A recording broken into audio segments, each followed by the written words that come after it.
बंदी छोड़ सतगुरु रामपाल जी परमेश्वर जी की जय हो। परम पिता परमात्मा सारी सृष्टि के रचनहार कुल मालिक असंख्य ब्रह्मांडों के स्वामी जगत गुरु तीनों लोकों में प्रवेश करके सबका धारण पोषण करने वाले राजाधिराज आत्माधार नाथों के नाथ देवों के देव महादेव सर्वेश्वर महेश्वर मृत्युंजय अजरो अमर आदि अनादि सनातनी प्रभु जगत पिता जगदीश्वर श्री श्री 1008 की उपाधि के वास्तविक अधिकारी अकाल मूरत सौद स्वरूपी राम वासुदेव सर्वगतम ब्रह्म परम पूज्य प्रथम पूज्य परम संत परम पुरुष परम धनी परम दयालु सत्य कबीर हक्का कबीर अल्लाहु कबीर अल्लाहु अकबर बाखबर अल्लाह ताला जगत के तारणहार जगत के मुक्तिदाता जगत के जगन्नाथ हारे के सहारे हिंदुओं के राम मुसलमानों के अल्लाह सिखों के वाहिगुरु ईसाइयों के मसीह दया के सागर दयानिधि करुणा के सागर करुणानिधि स्वयंभू परिभू संकट मोचन कष्ट हरण मंगल करण दुख भंजन अविगत कबीर निर्विकार निर्विषम परमात्मा अलय अलेख सतगुरु आदि अनादि सतगुरु असली मर्यादा पुरुषोत्तम असली राम असली कृष्ण असली घनश्याम असली मुरारी राजाओं के राजा महाराजाओं के महाराजा शहंशाहों के शहंशाह सम्राटों के सम्राट भगवानों के भगवान अल्लाहों के अल्लाह प्रभुओं के प्रभु मसीहाओं के मसीह सच्चे वाहिगुरु बाबाओं के बाबा पीरों के पीर सेठों के सेठ जगत सेठ सावड़सा सेठ सर्वगुण संपन्न अनंत कोटि कलाओं के स्वामी अनंत कोटि ब्रह्मांडों के नायक योगियों में महायोगी ध्यानियों में महाध्यानी सिद्धों में परम सिद्ध ज्ञानियों में तत्वज्ञानी ब्रह्म ज्ञानी महाज्ञानी परम ज्ञानी सर्वश्रेष्ठ ज्ञानी विज्ञानी युवा कबीर समर्थ कबीर असमवात अमित ओजा सच्चे रहनुमा करीम अल्लाह सुभान अल्लाह दुनिया के अंतिम पैगंबर 8 सितंबर 1951 से गांव धनाना जिला सोनीपत हरियाणा भारतवर्ष की पावन भूमि पे प्रकट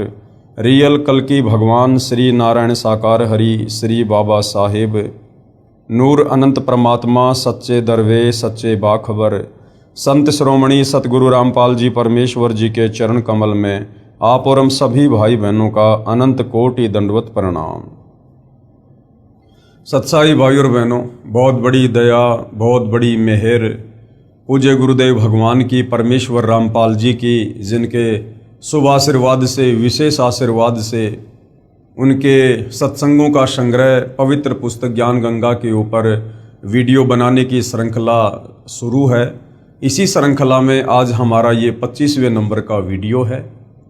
पवित्र पुस्तक ज्ञान गंगा से हमें भक्ति और भगवान को लेकर अध्यात्म को लेकर बहुत कुछ जानने और समझने को मिल रहा है। भाई और बहनों, ये पवित्र पुस्तक ज्ञान गंगा सर्व धर्मों के धर्मशास्त्रों के ज्ञान से प्रमाणित है। इस पवित्र पुस्तक के अमृत ज्ञान में सुई की नोक रखने जितना भी नुक्स निकालने में किसी भी धर्म का कोई भी धर्म गुरु सक्षम नहीं है। यही वो पुस्तक है जिस पुस्तक के ज्ञान को पढ़कर समझकर यदि जगत गुरु तत्वदर्शी सतगुरु रामपाल जी परमेश्वर जी से नाम उपदेश लेकर आजीवन मर्यादा में रहकर भक्ति की जाए तो साधक का तो मोक्ष होगा ही होगा, साथ में उसकी 101 पीढ़ियों का उद्धार भी होगा। तो भाई और बहनों, ऐसा मौका कोई अज्ञानी कोई मंदबुद्धि व्यक्ति ही चूकेगा जो इतने सहज में हमें मोक्ष प्राप्ति का सुअवसर इस घोर कलयुग में प्राप्त हो रहा है। तो भाई और बहनों, इस पवित्र पुस्तक को समझने के लिए सबसे पहले हमने सृष्टि रचना को समझना पड़ेगा, क्योंकि सृष्टि रचना भक्ति मार्ग की मास्टर की है। सृष्टि रचना को समझे बिना हम अध्यात्म में सफल नहीं हो पाएंगे, हम भक्ति मार्ग में आगे नहीं बढ़ पाएंगे। तो सृष्टि रचना के ऊपर पहले बहुत ज़्यादा वीडियो बन चुके हैं।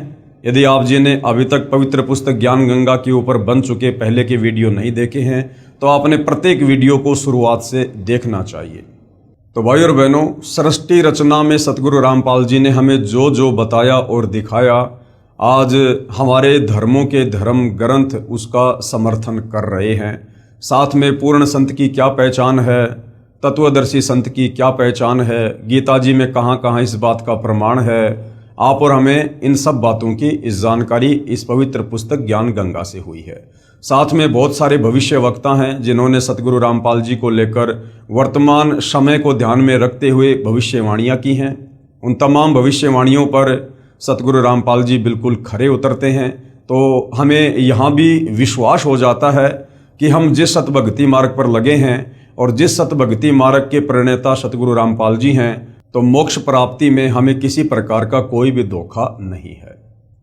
अब भाई और बहनों, अध्यात्म को और अच्छे से जानने के लिए, क्योंकि हमारे धर्म शास्त्र अध्यात्म का मूल है और धर्म शास्त्रों से ही हमें विश्वास होगा कि वास्तव में जो सतज्ञान वर्तमान में सतगुरु रामपाल जी दे रहे हैं, ये सतज्ञान तो लगभग हमारे सभी सदग्रंथों में पहले से वर्णित है, परंतु हमारे धर्म गुरु तत्व ज्ञान के अभाव में हमें निष्कर्ष निकाल कर नहीं दे पाए कि वास्तव में परमात्मा कौन है, कैसा है, कहाँ रहता है, भक्ति की शुरुआत कैसे होती है, गुरु बनाना कितना आवश्यक है। इन तमाम बातों की जानकारी हमारे धर्मगुरु हमें नहीं दे पाए। हमारे धर्मगुरु केवल संस्कृत भाषा के ज्ञाता थे। संस्कृत भाषा के ज्ञाता होने के कारण वो हमें वेदों को पढ़ाते रहे, गीता जी को पढ़ाते रहे, पुराणों को पढ़ाते रहे, परंतु उनमें जो निष्कर्ष है, जो कोड वर्ड में है, संकेतों में है, वो हमें नहीं समझा पाए। उसके लिए भाइयों और बहनों तत्वदर्शी संत की जरूरत पड़ती है, क्योंकि हमारे धर्म ग्रंथों से बढ़कर हमारे धर्म गुरु नहीं हो सकते हैं। और हमारे पवित्र धर्म ग्रंथ श्री गीता जी अध्याय 4 श्लोक 34 स्पष्ट कह रहा है कि अर्जुन, अगर तुझे पूर्ण मोक्ष चाहिए, अगर तुझे कंप्लीट अध्यात्म के विषय में जानकारी चाहिए और यदि तू उस परम धाम में जाना चाहता है जहां जाने के बाद साधक फिर कभी लौटकर इस काल ब्रह्म के 21 ब्रह्मांड में कर्म दंड भोगने के लिए वापस नहीं आता है, तो भाई तू किसी तत्वदर्शी संत की खोज कर ले। उस तत्वदर्शी संत को भली भांति दंडवत प्रणाम कर, उसको प्रसन्न कर, कपट छोड़कर सरलतापूर्वक व्यवहार कर, उससे सवाल कर, फिर वो तत्वज्ञानी महात्मा तुझे तत्व ज्ञान का उपदेश करेंगे। तो जब हमारे धर्म ग्रंथ ही कह रहे हैं कि भाई तत्वदर्शी संत के बिना आप मोक्ष प्राप्त नहीं कर सकते, आपको परमात्म ज्ञान नहीं हो सकता, तो भाई और बहनों, आज आप और हमारा सौभाग्य कि धरती पर वह तत्वदर्शी संत भी प्रकट है और उनके द्वारा बताया गया तत्व ज्ञान भी प्रकट हो चुका है। अब यदि आवश्यकता है तो परम पूज्य परमेश्वर तत्वदर्शी सतगुरु रामपाल जी के सत्संगों को सुनना और उनके द्वारा लिखित पुस्तकों को पढ़ना, ताकि हम अध्यात्म को और अच्छे से समझ सकें और उनसे उपदेश प्राप्त करके अपने आत्मा के कल्याण के मार्ग में आगे बढ़ सकें। तो भाई और बहनों, इस पवित्र पुस्तक ज्ञान गंगा का आज ये 25वें नंबर का वीडियो है और आज का हमारा विषय है कि जो पवित्र शास्त्र गीता जी है उसका ज्ञान किसने बोला। ये तो हम सबको पता है कि पवित्र गीता जी का ज्ञान लगभग आज से 5000 वर्ष पहले, जब कुरुक्षेत्र के मैदान में महाभारत का युद्ध हो रहा था, उस समय बोला गया था। लेकिन सदियों से आज तक हमारे धर्मगुरु हमें ये नहीं बता पाए कि वास्तव में गीता जी का ज्ञान बोला किसने था। जिससे भी पूछो, जिसने भी बताया, बस यही कहा कि गीता जी का ज्ञान श्री कृष्ण जी ने बोला, गीता जी का ज्ञान श्री कृष्ण जी ने बोला। भाई और बहनों, गीता जी का ज्ञान श्री कृष्ण जी ने अवश्य बोला, परंतु इसके पीछे की जो सूक्ष्म जानकारी है वो तत्व ज्ञान के बिना हमें नहीं हो सकती। श्री कृष्ण जी केवल गीता जी का ज्ञान बोलते हुए आप और हमें दिखाई दे रहे हैं, परंतु असल में गीता जी का ज्ञान श्री कृष्ण जी ने नहीं बोला। गीता जी का ज्यादातर ज्ञान श्री कृष्ण जी के शरीर में प्रेत की भांति प्रवेश करके और उनके पिता श्री निरंजन ने, अर्थात ज्योति निरंजन काल ब्रह्म, जो ब्रह्मा विष्णु महेश का पिता है, दुर्गा का पति है, इसने गीता जी का ज्ञान बोला और युद्ध करवाने के लिए बोला। अब भाई और बहनों, कहने मात्र से विश्वास नहीं होगा और कहने मात्र से विश्वास होना भी नहीं चाहिए, क्योंकि जब हमारे धर्म ग्रंथ इस बात की साक्षी दे रहे हैं, समर्थन कर रहे हैं कि भाई गीता जी का ज्ञान श्री कृष्ण जी में प्रेत की भांति प्रवेश करके उसके पिता ज्योति निरंजन अर्थात काल ने बोला, तो फिर हमें धर्मशास्त्रों से देख लेना चाहिए ताकि हमें दृढ़ विश्वास हो। तो भाई और बहनों, आज का हमारा टॉपिक यही है कि गीता जी का ज्ञान किसने बोला। और जब तक हम अपने धर्म ग्रंथों से इस गूढ़ सच्चाई को नहीं देख लेंगे, नहीं जान लेंगे, तब तक हमें दृढ़ विश्वास नहीं हो सकता है। और कबीर परमेश्वर जी की वाणी है कि मां मूंडू उस संत की जिससे संशय न जाए, और काल खावे थोड़े जीव संशय सब जग खाए। वो संत ही क्या जो भगत की शंकाओं का समाधान ना कर सके। तो सतगुरु रामपाल जी ने अध्यात्म को लेकर, भक्ति मार्ग को लेकर, एडी से लेकर चोटी तक कंप्लीट शंकाओं का प्रमाणित समाधान कर रखा है। बस आवश्यकता है हमने थोड़ा धैर्य धारण करके और निष्पक्ष होकर इन चीजों को समझने का। पवित्र पुस्तक ज्ञान गंगा पेज नंबर 190, यथार्थ ज्ञान प्रकाश विषय। परमेश्वर के विषय में शास्त्र क्या बताते हैं? प्रभु, स्वामी, ईश, राम, खुदा, अल्लाह, रब, मालिक, साहेब, देव, भगवान, गॉड, ये सर्वशक्ति बोधक शब्द हैं जो भिन्न भिन्न भाषाओं में उच्चारण किए हुए लिखे जाते हैं। ये जितने भी नाम आप जी देख रहे हैं, आज लोगों ने अपने अपने हिसाब से, अपने अपने धर्म के हिसाब से इन नामों को बांट लिया है।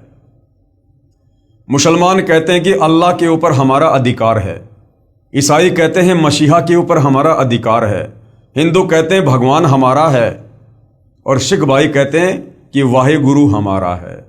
परंतु भाई और बहनों, ये परमात्मा के नाम नहीं है, ये भगवान के नाम नहीं है, ये तो भगवान के उपमात्मक नाम हैं।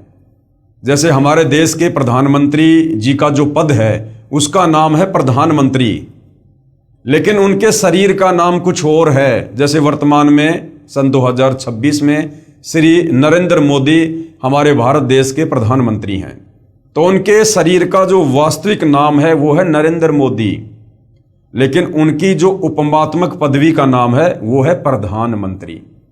इसी प्रकार ये जितने भी नाम आप जी देख रहे हैं, प्रभु, स्वामी, ईश, राम, खुदा, अल्लाह, रब, मालिक, साहेब, देव, भगवान, गॉड, ये उस परम अक्षर ब्रह्म पूर्ण परमात्मा सारी सृष्टि के रचयिता के वास्तविक नाम नहीं है, ये उनकी उपमात्मक पदवियों के नाम है। उस परमेश्वर का वास्तविक नाम आप जी ने सृष्टि रचना में देखा, सुना, पढ़ा, साथ में आपने वेदों से देखा कि उस परमेश्वर का वास्तविक नाम है कबीर देव, जिसे साधारण भाषा में हम कबीर परमात्मा कहते हैं। वेदों में जिसे कबीर देव और कबीर अग्नि नाम से संबोधित किया गया है। तो परमेश्वर का असल में क्या नाम है? कबीर देव। प्रभु यानी परमात्मा की महिमा से प्रत्येक प्राणी प्रभावित है कि कोई शक्ति है जो परम सुखदायक व कष्ट निवारक है। वह कौन है, कैसा है, कहाँ है, कैसे मिलता है, ये प्रश्नवाचक चिन्ह अभी तक पूर्ण रूप से नहीं हट पाया। ये शंका इस पुस्तक से पूर्ण रूप से समाप्त हो जाएगी। हालांकि ज़्यादातर तो ये शंका समाप्त हो चुकी है यदि आपने इस पुस्तक में लिखी सृष्टि रचना को पढ़ लिया और समझ लिया है तो, अन्यथा आगे जब आप वीडियो देखेंगे तो ये शंका पूरी तरह से समाप्त हो जाएगी। जो शंका सदियों से, सतयुग से परमात्मा चाहने वाली आत्माओं को अंदर से कचोट रही थी कि भाई हम जिस परमात्मा की भक्ति करना चाहते हैं, हम जिस परमात्मा को प्राप्त करना चाहते हैं, जिस परमेश्वर के गुण हमें धर्म ग्रंथों में लिखे हुए मिलते हैं कि वो बांझ को बेटा देता है, कोढ़ी को काया देता है, वो रोगी को निरोगी कर देता है, निर्धन को धन देता है, सर्व सुख देता है, वो परमात्मा है कौन ताकि हम उसकी भक्ति शुरू करें। वो कैसा है, दिखाई कैसा देता है, वो रहता कहाँ है, क्या वो धरती पर आता है, वो आकार में है या वो निराकार है। आज तक हमारे धर्मगुरु तत्व ज्ञान के अभाव से हमारे इन प्रश्नों का कोई प्रमाणित सटीक जवाब नहीं दे पाए थे, जिस भेद से आज परम संत सतगुरु रामपाल जी ने पूर्णतया पर्दा हटा दिया है। वह कौन है, कैसा है, कहाँ है, कैसे मिलता है, ये प्रश्नवाचक चिन्ह अभी तक पूर्ण रूप से नहीं हट पाया। ये शंका इस पुस्तक के पूर्ण रूप से समाप्त हो जाएगी। जो शक्ति अंधे को आंखें प्रदान करे, गूंगे को आवाज, बहरे को कानों से श्रवण करवा दे, बांझ को पुत्र दे दे, निर्धन को धनवान बना दे, रोगी को स्वस्थ करे, जिसके यदि दर्शन हो जाएं तो अति आनंद हो, जो सर्व ब्रह्मांडों का रचनहार, पूर्ण शांतिदायक जगत गुरु तथा सर्वज्ञ है। अब जगत गुरु की भूमिका कौन निभाता है? स्वयं कबीर भगवान। तो वर्तमान में जगत गुरु की भूमिका कौन निभा रहे हैं? सतगुरु रामपाल जी, जिसकी आज्ञा बिना पत्ता भी नहीं हिल सकता, अर्थात सर्वशक्तिमान, जिसके सामने कुछ भी असंभव नहीं है।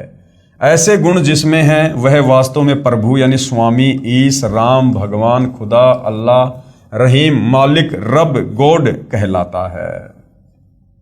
यानी ये तमाम उपरोक्त गुण जिस परम शक्ति में है वही वास्तव में परमात्मा है, वही सारी सृष्टि का मालिक है, वही सभी आत्माओं का जनक है। यहां पर एक बात विशेष विचारणीय है कि किसी भी शक्ति का ज्ञान किसी शास्त्र से ही होता है। उसी शास्त्र के आधार पर गुरुजन अपने अनुयायियों को मार्गदर्शन करते हैं। वह शास्त्र धार्मिक पुस्तकें हैं, चारों वेद, ऋग्वेद, सामवेद, यजुर्वेद, अथर्ववेद, श्रीमद् भागवत गीता, श्रीमद् भगवत सुधासागर, 18 पुराण, महाभारत, बाइबल, कुरान आदि प्रमाणित पवित्र शास्त्र हैं। चारों वेद स्वयं पूर्ण परमात्मा के आदेश से ज्योति निरंजन अर्थात काल ने समुद्र के अंदर अपने श्वासों के द्वारा गुप्त छिपा दिया तथा प्रथम बार सागर मंथन के समय ये चारों वेद श्री ब्रह्मा जी को प्राप्त हुए। ये जो वेद हैं, जो वेद ज्ञान है, ये वेद ज्ञान कबीर परमेश्वर जी ने इस ज्योति निरंजन, इस काल के अंतःकरण में डाल दिए थे। और आपने सृष्टि रचना को पढ़ा कि इस काल को जब सतलोक से 16 संकोश की दूरी पर कबीर परमेश्वर जी के द्वारा निष्कासित कर दिया गया था, उसके बाद इस काल ने अपने 21 ब्रह्मांड में सर्वप्रथम जब समुद्र मंथन दुर्गा जी के माध्यम से करवाया, अपने तीनों पुत्रों ब्रह्मा विष्णु महेश को सागर के किनारे भेजकर, उस समय इस ज्योति निरंजन ने वेद प्रकट किए। और उन वेदों में से ज्यादातर ज्ञान जो सतलोक के विषय में था, इस काल की गलतियों के विषय में था, इसके पाखंड के विषय में था, वो ज्ञान ज्यादातर इसने समाप्त कर दिया था। और बाकी का जो ज्ञान था वो इस काल ने समुद्र मंथन के द्वारा अपने बड़े पुत्र ब्रह्मा जी को दिया। ब्रह्मा जी ने वेदों को पढ़ा और जैसा भी उसे ज्ञान हुआ वो ज्ञान उन्होंने आगे अपने वंशजों को दिया, ब्राह्मणों को दिया, धर्म गुरुओं को दिया, और वो ज्ञान सदियों से धर्म गुरुओं के द्वारा समाज में फैलाया गया है। तो भाई और बहनों, इन 4 वेदों में भक्ति और भगवान को लेकर कंप्लीट ज्ञान नहीं है। वो कंप्लीट ज्ञान जो इस काल के द्वारा नष्ट कर दिया गया, उसी कंप्लीट ज्ञान को देने के लिए कबीर परमात्मा सतलोक से चलकर तत्वदर्शी संत की, जगत गुरु की भूमिका करते हुए इस पृथ्वी पर प्रकट होते हैं। जो ब्रह्मा जी क्षर पुरुष के ज्येष्ठ पुत्र हैं, क्षर पुरुष यानी ये काल, ये ब्रह्मा इस ब्रह्म का बड़ा लड़का है। तो ब्रह्मा ने वेद पढ़े तथा जैसा समझा उसी आधार पर संसार में ज्ञान का प्रचार अपने वंशजों ऋषियों के द्वारा करवाया। पूर्ण परमात्मा ने 5वां सौषम यानी सूक्ष्म वेद भी ब्रह्म यानी काल को दिया था, जो इस ज्योति निरंजन ने अपने पास गुप्त रखा तथा उसे समाप्त कर दिया। क्योंकि उस 5वें वेद में, सूक्ष्म वेद में, जिसको सौषम वेद भी कहते हैं, उसमें कंप्लीट जानकारी थी सतलोक वापस जाने की, पूरी सृष्टि रचना की, कंप्लीट मूल ज्ञान था। लेकिन इस काल ने डर कर उस ज्ञान को समाप्त कर दिया, क्योंकि इसको 1 लाख मानव शरीरधारी आत्माओं के शरीर से निकली वासना को खाने का श्राप लगा हुआ है। तो काल ने यह सोचकर यदि सभी लोग इस तत्व ज्ञान से परिचित हो गए तो मेरे लोक में फिर यहाँ कोई नहीं रहेगा और सब के सब वापस सतलोक को चले जाएंगे।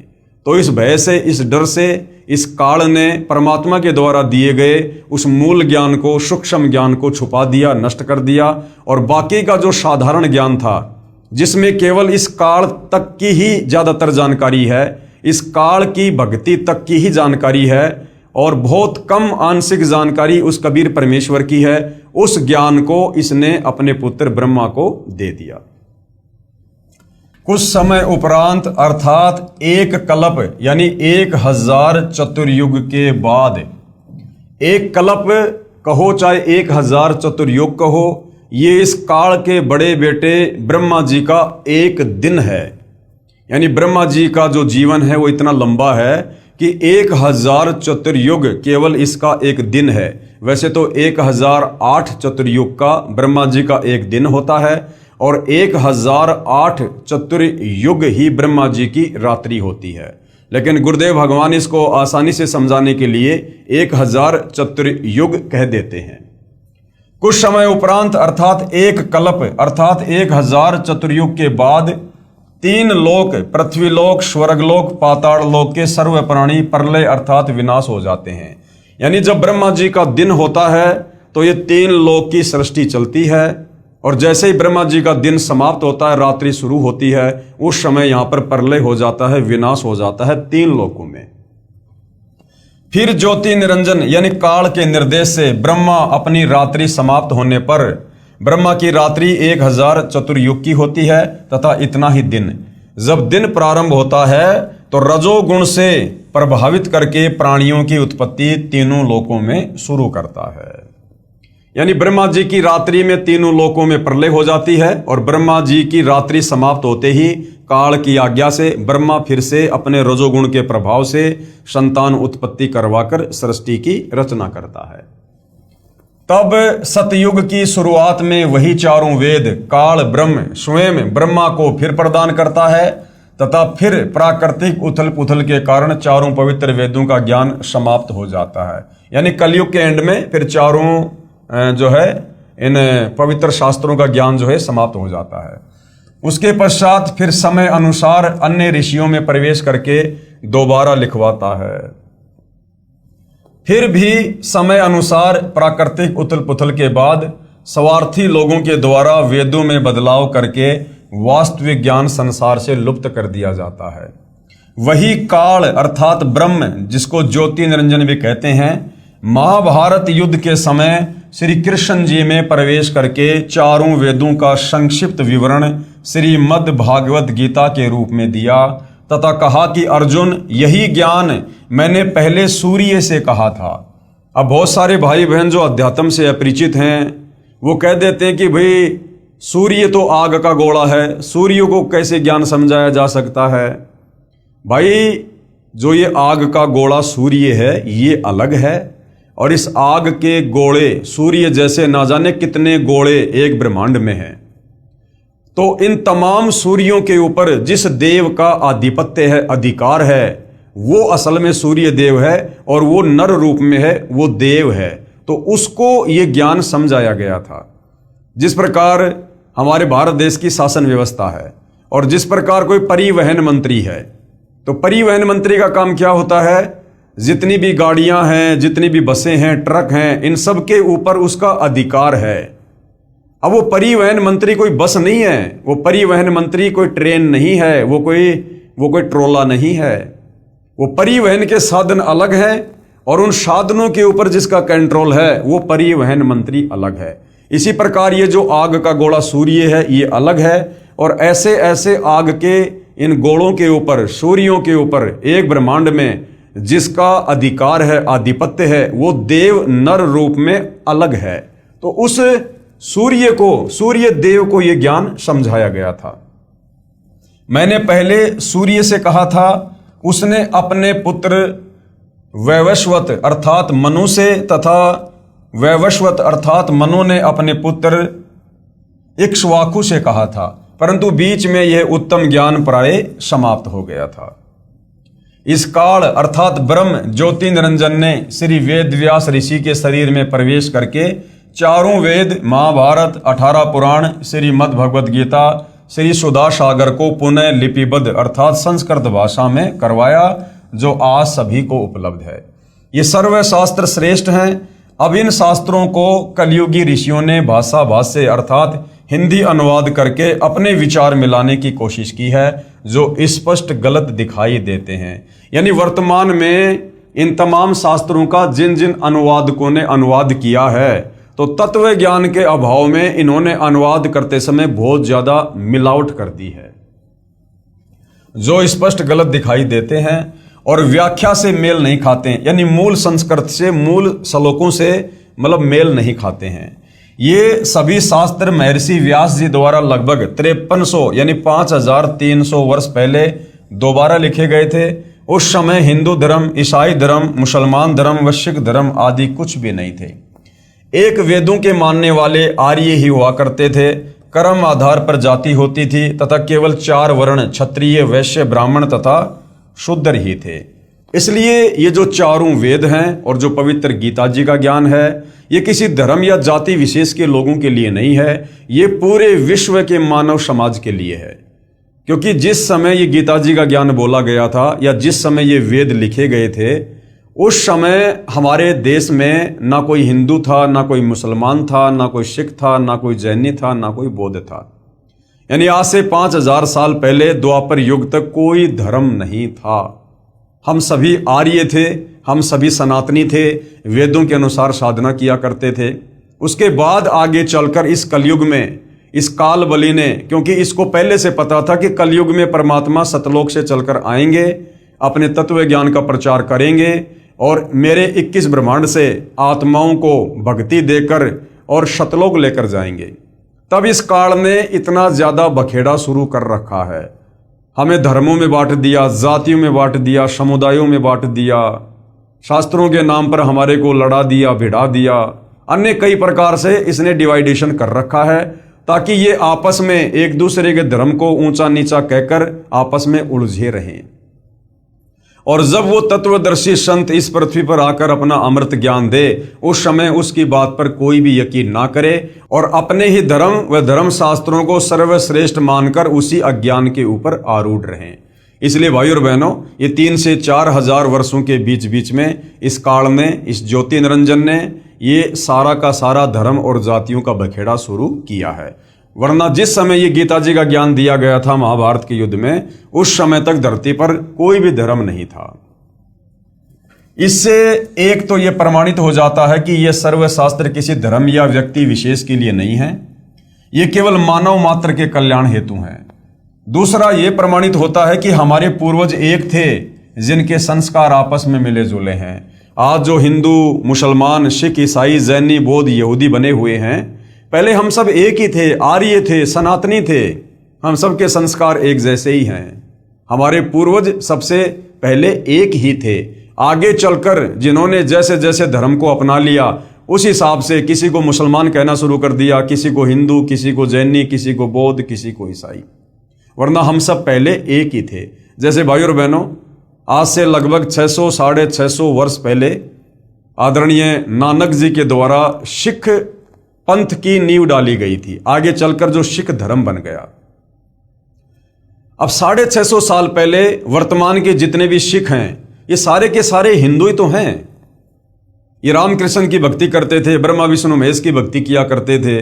लेकिन नानक जी ने एक नए पंथ की शुरुआत की थी। आगे चलकर उसको इन लोगों ने धर्म में तब्दील कर दिया। तो इसी प्रकार चाहे मुसलमान हो, चाहे ईसाई हो, चाहे जैनी हो, चाहे बौद्ध हो, चाहे यहूदी हो, सब पहले सनातनी थे, सब वेदों के अनुसार साधना किया करते थे। इसलिए हम सबके संस्कार मिले जुले हैं। आज कोई हिंदू है, कल को मरने के बाद वो मुसलमान के घर में जन्म लेगा। आज कोई मुसलमान है, कल को मरने के बाद वो हिंदू धर्म में कोई यादव बनेगा, कोई पंडित बनेगा, कोई ब्राह्मण बनेगा, क्योंकि हमारे पिछले संस्कार मिले जुले हैं। सर्वप्रथम पवित्र शास्त्र गीता जी पर विचार करते हैं। पवित्र गीता जी, जिसका ज्ञान लगभग 5000 वर्ष पहले महाभारत युद्ध के दौरान कुरुक्षेत्र के मैदान में श्री कृष्ण जी के शरीर में प्रेत की भांति प्रवेश करके जो है ब्रह्मा विष्णु महेश के पिता ज्योति निरंजन काल ब्रह्म ने बोला, अब हम उसके ऊपर विचार करते हैं और अध्यात्म को समझते हैं। क्योंकि गीता जी को तो हम उस समय समझेंगे जब पहले हमें यह पता चलेगा कि वास्तव में गीता जी का ज्ञान बोला किसने है और क्यों बोला है। पवित्र गीता जी का ज्ञान किसने कहा है? पवित्र गीता जी के ज्ञान को उस समय बोला गया था जब महाभारत का युद्ध होने जा रहा था। अर्जुन ने युद्ध करने से इनकार कर दिया था। युद्ध क्यों हो रहा था? इस युद्ध को धर्म युद्ध की संज्ञा नहीं दी जा सकती। यह कोई सीमाओं का युद्ध नहीं था। कोई बाहरी देश हमारे देश के ऊपर आक्रमण नहीं कर रहे थे। ये आपस में भाई बंटवारे का युद्ध था, कौरव और पांडवों का। इस युद्ध को धर्म युद्ध की संज्ञा भी नहीं दी जा सकती, क्योंकि दो परिवारों का संपत्ति वितरण का विषय था। कौरवों तथा पांडवों का संपत्ति बंटवारा नहीं हो रहा था। कौरवों ने पांडवों को आधा राज्य भी देने से मना कर दिया था।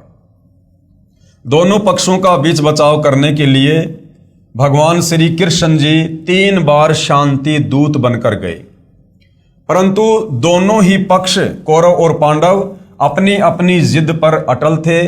श्री कृष्ण जी ने युद्ध से होने वाली हानि से भी परिचित कराते हुए कहा कि ना जाने कितनी बहन विधवा होंगी, ना जाने कितने बच्चे अनाथ होंगे, महापाप के अतिरिक्त कुछ नहीं मिलेगा।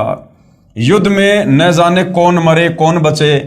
तीसरी बार जब श्री कृष्ण जी समझौता करवाने गए तो दोनों पक्षों ने अपने अपने पक्ष वाले राजाओं की सेना सहित सूची पत्र दिखाया। तीसरी बार जब श्री कृष्ण जी शांति दूत बनकर गए, क्योंकि श्री कृष्ण जी युद्ध के पक्ष में नहीं थे।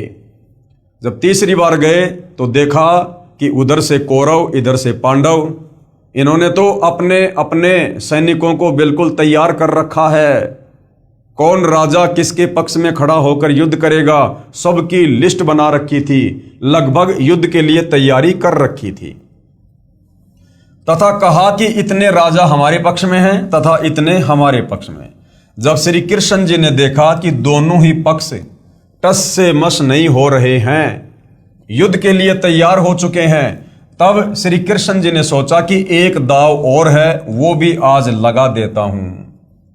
श्री कृष्ण जी ने सोचा कि कहीं पांडव मेरे संबंधी होने के कारण अपनी जिद इसलिए ना छोड़ रहे हों कि श्री कृष्ण जी तो हमारे साथ हैं, विजय हमारी होगी। क्योंकि श्री कृष्ण जी की बहन सुभद्रा जी का विवाह श्री अर्जुन से हुआ था, यानी श्री कृष्ण जी सांसारिक नाते में अर्जुन का साड़ा था। तो पांडव ये सोचकर पीछे नहीं हट रहे थे कि भाई श्री कृष्ण जी तो हमारे रिश्तेदार हैं और जाहिर सी बात है श्री कृष्ण जी तो हमारे पक्ष में ही खड़े होकर लड़ाई करेंगे, और जब श्री कृष्ण जी हमारे साथ हो जाएंगे तो फिर युद्ध तो हम ही जीतेंगे।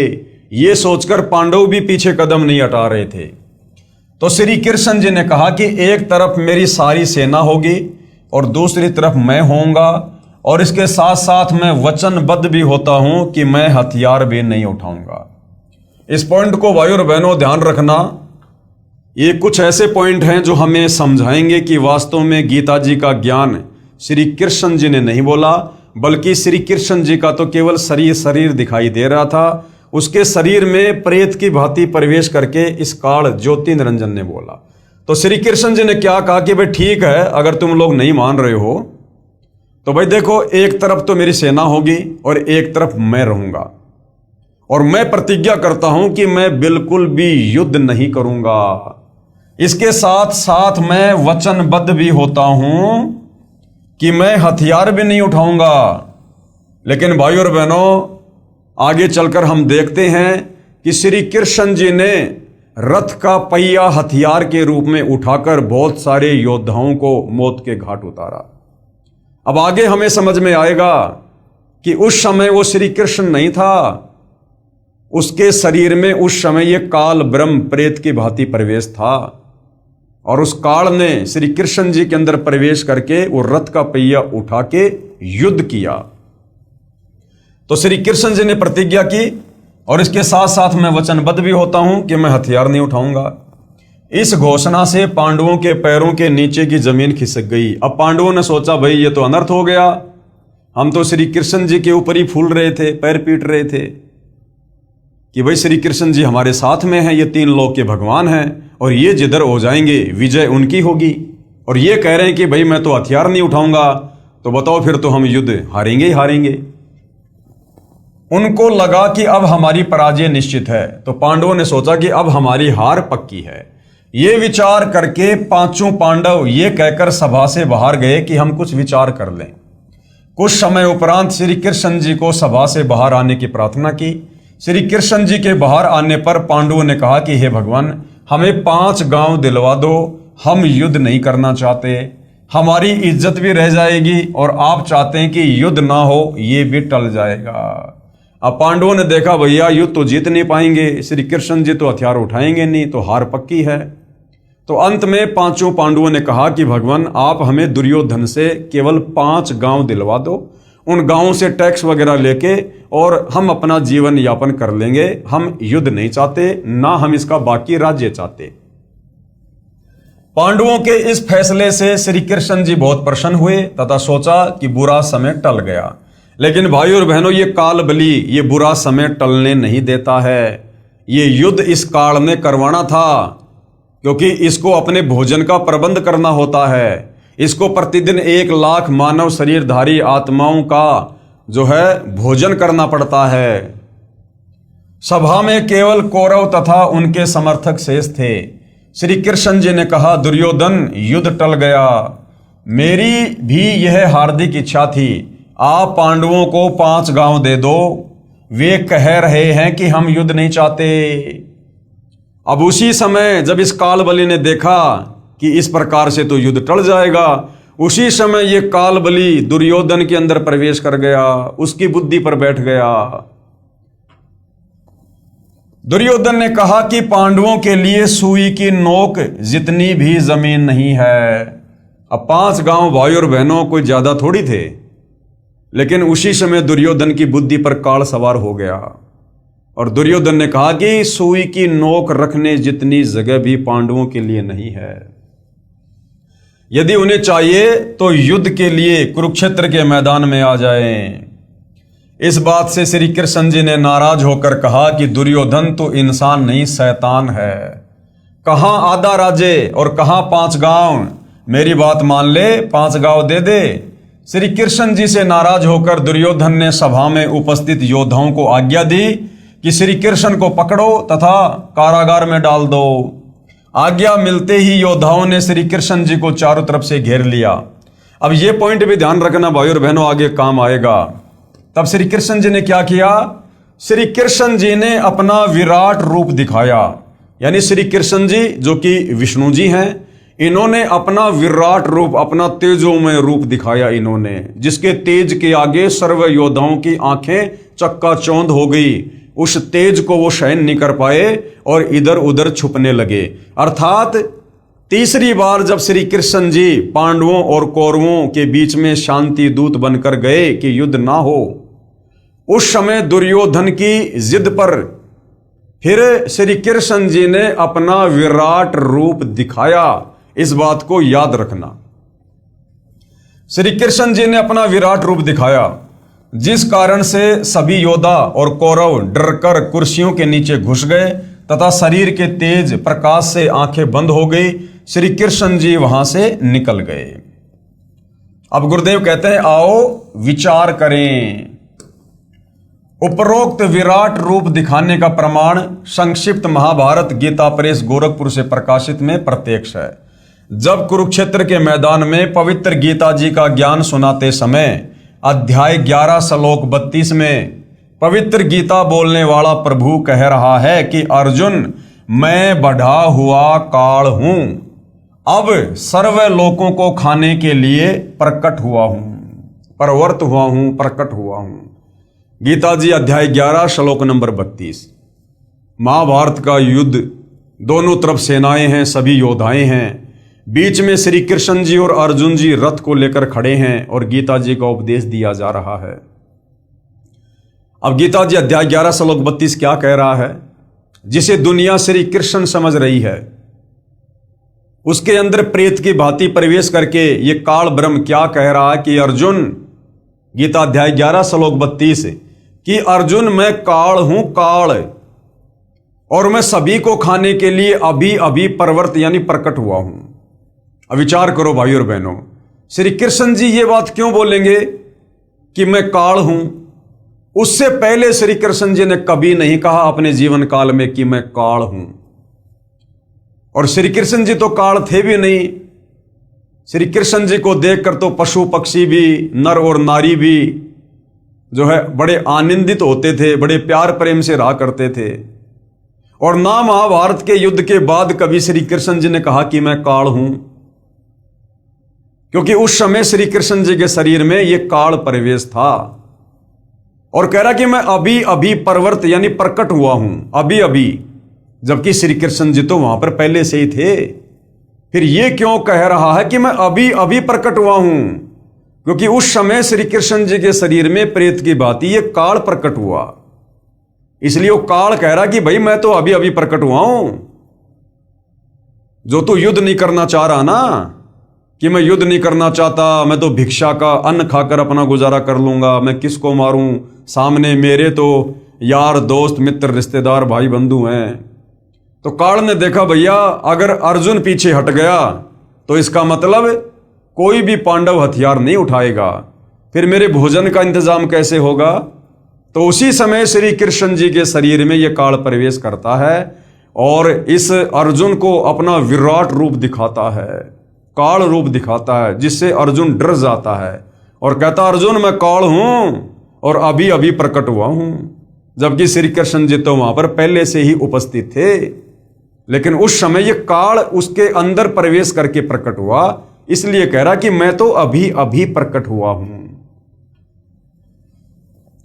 गीता अध्याय 11 श्लोक 32 में पवित्र गीता बोलने वाला प्रभु यानी काल कह रहा है कि अर्जुन मैं बढ़ा हुआ काल हूं, अब सर्व लोकों को खाने के लिए प्रकट हुआ हूं।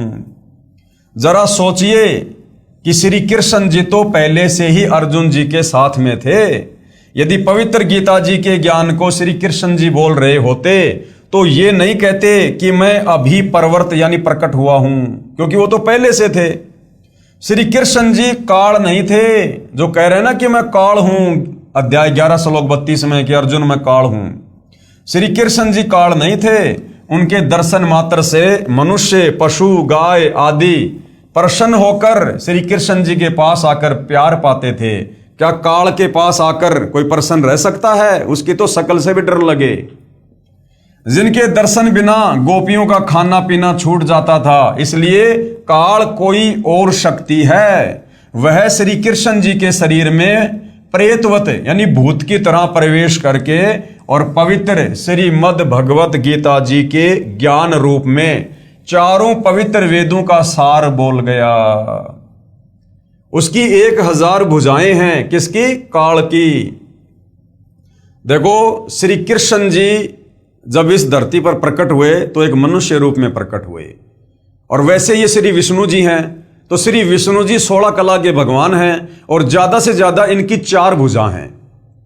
जबकि गीता जी का ज्ञान देते समय खुद कह रहा है, जब उसको इस काल ने श्री कृष्ण जी में प्रवेश करके अर्जुन को अपना विराट रूप दिखाया, तो अर्जुन ने देखा कि ये तो 1000 भुजा वाला भगवान है, और अर्जुन खुद कह रहा कि हे सहस्त्रा बाहु, अर्थात 1000 भुजा वाले भगवान।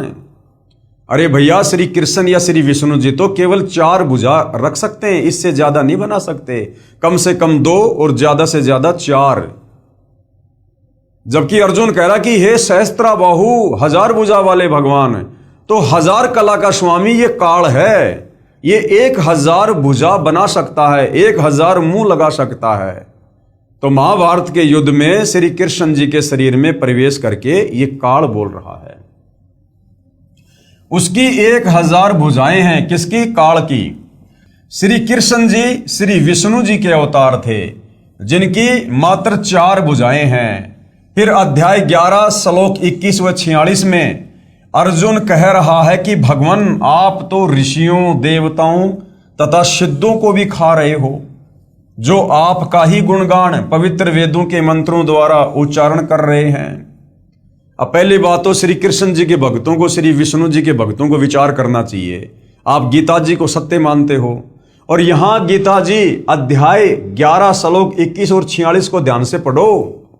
अर्जुन खुद अपनी आंखों से देखकर कह रहा है कि भगवान आप तो उन्हीं को खा रहे हो जो आपकी भक्ति कर रहे हैं, आपकी पूजा कर रहे हैं, आप तो उन्हीं को खा रहे हो। तो बताओ भाई और बहनों, आप श्री कृष्ण जी की पूजा करते हो, श्री विष्णु जी की पूजा करते हो, और अर्जुन खुद अपनी आंखों से देखकर कह रहा कि भगवान आप तो उन्हीं को खा रहे हो जो आप ही की जय जयकार कर रहे हैं, जो आप ही की पूजा कर रहे हैं। तो श्री कृष्ण जी श्री विष्णु जी पूजा के योग्य नहीं हैं।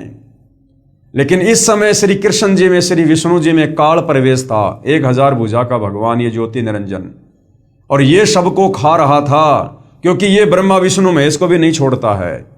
जब उनका समय पूरा होता है तो ये उनको भी तपतशिला पर भून भून के खाता है, क्योंकि इसको प्रतिदिन 1,00,000 मानव शरीरधारी आत्माओं के शरीर से निकली वासना खाने का श्राप लगा हुआ है। आप तो ऋषियों, देवताओं तथा सिद्धों को भी खा रहे हो। ये गीता अध्याय 11 श्लोक 21 और 46 में आप जी देख सकते हो। जो आपका ही गुणगान पवित्र वेदों के मंत्रों द्वारा उच्चारण कर रहे हैं तथा अपने जीवन की रक्षा के लिए मंगल कामना कर रहे हैं। कुछ आपके दाढ़ों में लटक रहे हैं, कुछ आपके मुख में समा रहे हैं। हे सहस्त्राबाहु, अर्जुन क्या कह रहा है? हे सहस्त्राबाहु, हे 1000 भुजा के भगवान। अगर श्री कृष्ण जी होते तो श्री कृष्ण जी तो भैया ज्यादा से ज्यादा 4 भुजा बना सकते हैं, क्योंकि ये विष्णु जी हैं, इससे ज्यादा नहीं। फिर 1000 भुजा कौन दिखा रहा है अर्जुन को? ये काल श्री कृष्ण जी में प्रवेश करके। हे सहस्त्राबाहु यानी 1000 भुजा के भगवान, अर्थात 1000 भुजा वाले भगवान, आप अपने उसी चतुर्भुज रूप में आइए। यानी अर्जुन भी नहीं समझ पा रहा था कि ये मामला क्या हो रहा है, तो अर्जुन डर गया और कहा कि भगवान आप अपने विष्णु रूप में दर्शन दीजिए, 4 भुजा वाले रूप में दर्शन दीजिए। आप अपने उसी चतुर्भुज रूप में आइए। मैं आपके विकराल रूप को देखकर धीरज नहीं पा रहा। यानी मैं तो डामाडोल हो गया, मैं तो भयभीत हो गया, मेरा तो कलेजा फटने को हो गया। आप अपने उसी चतुर्भुज रूप में, विष्णु रूप में मुझे दर्शन दीजिए। अध्याय 11 श्लोक 47 में पवित्र गीता जी को बोलने वाला प्रभु काल कह रहा है कि हे अर्जुन, यह मेरा वास्तविक काल रूप है, जिसे तेरे अतिरिक्त पहले किसी ने नहीं देखा। क्योंकि इसने सौगंध खा रखी है कि किसी भी प्रकार की भक्ति से, जप से, तप से कोई मेरे काल रूप का दर्शन नहीं कर सकता। इसने दुर्गा को कह दिया था कि दुर्गा, आज के बाद मैं किसी को अपने वास्तविक काल रूप में दर्शन नहीं दूंगा। यदि आपने सृष्टि रचना पढ़ी है तो आपको समझ आ रहा होगा। अब विचार करना भाइयों और बहनों, यहां पर गीता जी अध्याय 11 श्लोक 47 आप जी नोट कर सकते हो, देख सकते हो पवित्र गीता जी में। गीता अध्याय 11 श्लोक 47 में पवित्र गीता जी को बोलने वाला ये प्रभु काल कह रहा है कि हे अर्जुन, ये मेरा वास्तविक काल रूप है, जिसे तेरे अतिरिक्त पहले किसी ने नहीं देखा। अब विचार करो भाइयों और बहनों, यदि इस महाभारत के युद्ध के समय ये विराट रूप अगर श्री कृष्ण जी दिखा रहे होते, पहली बात तो श्री कृष्ण जी 1000 भुजा बना नहीं सकते, क्योंकि ये केवल 4 भुजा के भगवान हैं।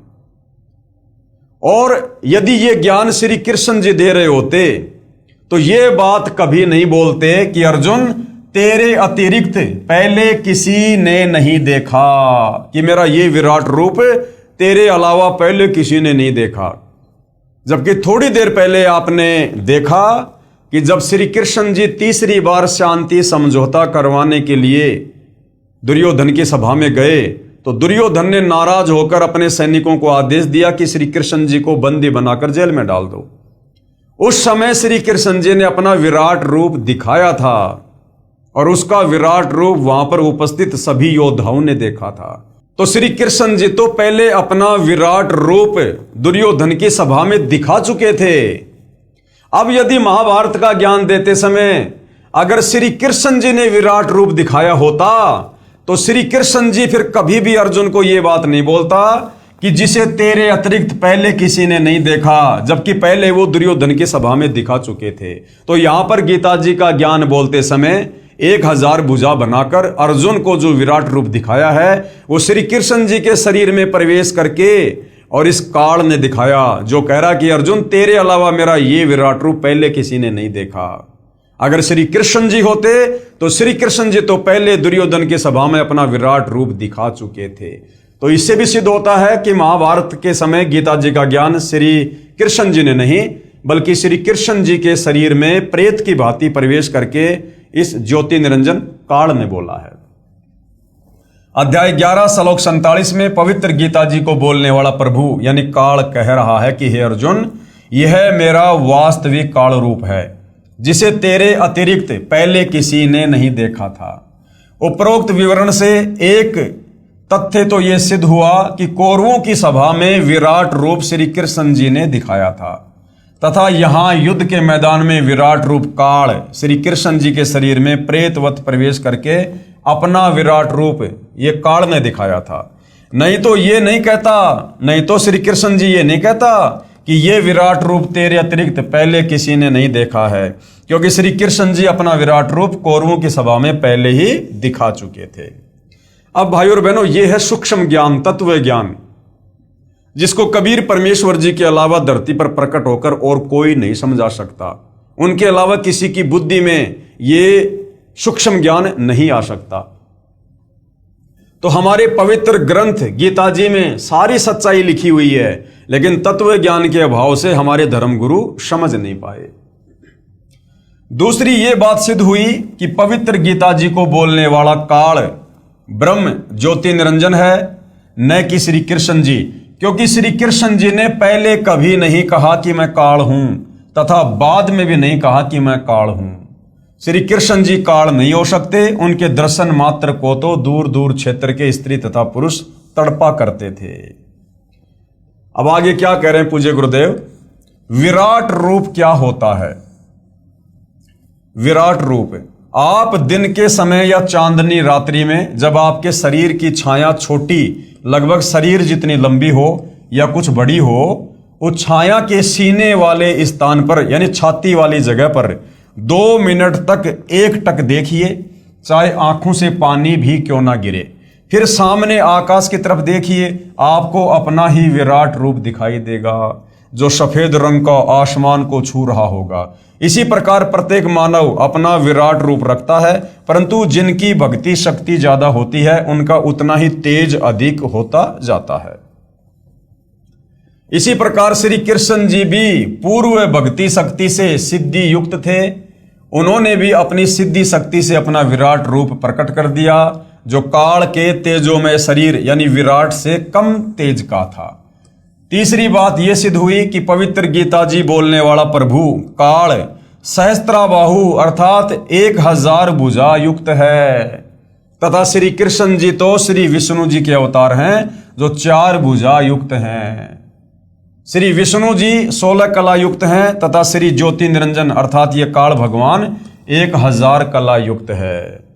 तो गीता जी अध्याय 11 श्लोक 47 में अपना काल रूप दिखाते समय जो 1000 भुजा दिखाई है, तो वो श्री कृष्ण जी नहीं थे, क्योंकि श्री कृष्ण जी विष्णु जी के अवतार हैं और विष्णु जी 16 कला के भगवान हैं। ये ज्यादा से ज्यादा 4 भुजा बना सकते हैं, इससे ज्यादा नहीं। तो 1000 भुजा वाला जिसने अर्जुन को महाभारत के युद्ध के समय विराट रूप में दर्शन दिए, वो कौन है? काल। तो गीता का ज्ञान किसने बोला? काल ने। क्यों बोला? महाभारत का युद्ध करवाने के लिए। जैसे एक बल्ब 60 वाट का होता है, एक बल्ब 100 वाट का होता है और एक बल्ब 1000 वाट का होता है। रोशनी सभी बल्बों की होती है, परंतु बहुत अंतर होता है। ठीक इसी प्रकार दोनों भगवानों की शक्ति, काल और श्री कृष्ण जी की, तथा विराट रूप का तेज भिन्न भिन्न था। इस तत्व ज्ञान के प्राप्त होने से पहले जो गीता जी के ज्ञान को समझाने वाले महात्मा जी थे, उनसे ये दास यानी गुरुदेव भगवान कह रहे हैं कि मुझे ये गीता जी का ज्ञान प्राप्त होने से पहले जब मैं अन्य धर्मगुरुओं से पूछा करता था, उनसे सवाल किया करता था कि पहले तो भगवान श्री कृष्ण जी 3 बार शांति दूत बनकर गए थे, तथा कहा था कि युद्ध करना महापाप है। जब श्री अर्जुन जी ने स्वयं युद्ध करने से मना करते हुए कहा कि हे देव की नंदन, मैं युद्ध नहीं करना चाहता, सामने खड़े सब जनों व नातियों तथा सैनिकों का होने वाला विनाश देखकर मैंने अटल फैसला कर लिया कि मुझे 3 लोक का राज्य भी प्राप्त हो तो भी मैं युद्ध नहीं करूंगा। कौन बोला? अर्जुन। मैं तो चाहता हूं कि मुझ निहत्थे को दुर्योधन आदि तीर से मार डालें, ताकि मेरी मृत्यु से युद्ध में होने वाला विनाश बच जाए। हे श्री कृष्ण, मैं युद्ध ना करके भिक्षा का अन्न खाकर भी निर्वाह करना उचित समझता हूं। हे कृष्ण, सौजनों को मारकर तो पाप को ही प्राप्त होंगे। मेरी बुद्धि काम करना बंद कर गई है। आप हमारे गुरु हो, क्योंकि श्री कृष्ण जी 5 पांडवों के गुरु थे, और मैं आपका शिष्य हूं। आप जो हमारे हित में हो वही सलाह दीजिए। परंतु मैं नहीं मानता हूं कि आपकी कोई भी सलाह मुझे युद्ध के लिए राजी कर पाएगी, अर्थात मैं युद्ध नहीं करूंगा।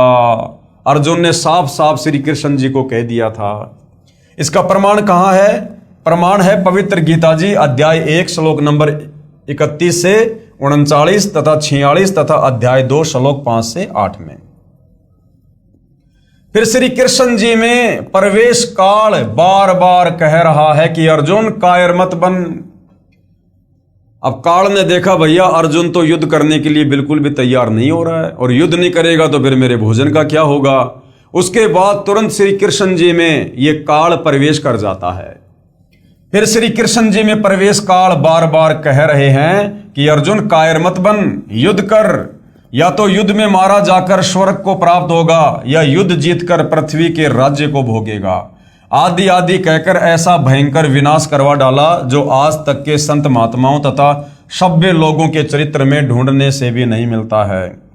तब वे नादान गुरुजी नीम हकीम कहा करते थे कि अर्जुन क्षत्रिय धर्म को त्याग रहा था। तब वो नादान धर्मगुरु क्या कहा करते थे सवाल के जवाब में कि भाई उस समय अर्जुन अपने क्षत्रिय धर्म को त्याग रहा था, और अगर उस समय श्री कृष्ण जी अगर अर्जुन को कहकर युद्ध ना करवाते तो आने वाले समय में इस धरती पर जो है वीर पैदा होने बंद हो जाते। कि अर्जुन क्षत्रिय धर्म को त्याग रहा था, इससे क्षत्रित्व को हानि तथा सूरवीरता का सदा के लिए विनाश हो जाता। अर्जुन को क्षत्रिय धर्म पालन करवाने के लिए ये महाभारत का युद्ध श्री कृष्ण जी ने करवाया था। अब गुरुदेव कह रहे हैं कि पहले तो मैं उनकी इस नादानों वाली कहानी से चुप हो जाता था क्योंकि मुझे स्वयं ज्ञान नहीं था। अब भाई और बहनों ऐसी बात नहीं है कि गुरुदेव जी को ज्ञान नहीं था, लेकिन उस समय शास्त्र दिखाने का वो ठीक का समय नहीं आया था, इसलिए परमात्मा ऐसी ही लीला कर रहे थे। पुनर्विचार करें, भगवान श्री कृष्ण जी स्वयं क्षत्रिय थे। कंस के वध के उपरांत श्री अग्रसेन जी ने मथुरा की बागडोर अपने दोते श्री कृष्ण जी को संभाल दी। एक दिन नारद जी ने श्री कृष्ण जी को बताया कि निकट ही एक गुफा में एक सिद्धि युक्त राक्षस राजा मुचकंद सोया पड़ा है। वो 6 महीने सोता है तथा 6 महीने जागता है, और जागने पर 6 महीने युद्ध करता रहता है तथा 6 महीने सोने के समय यदि कोई उसकी निंद्रा भंग कर दे तो मुचकंद की आंखों से अग्निबाण छूटते हैं तथा सामने वाला तुरंत मृत्यु को प्राप्त हो जाता है। आप सावधान रहना, ये कहकर श्री नारद जी चले गए।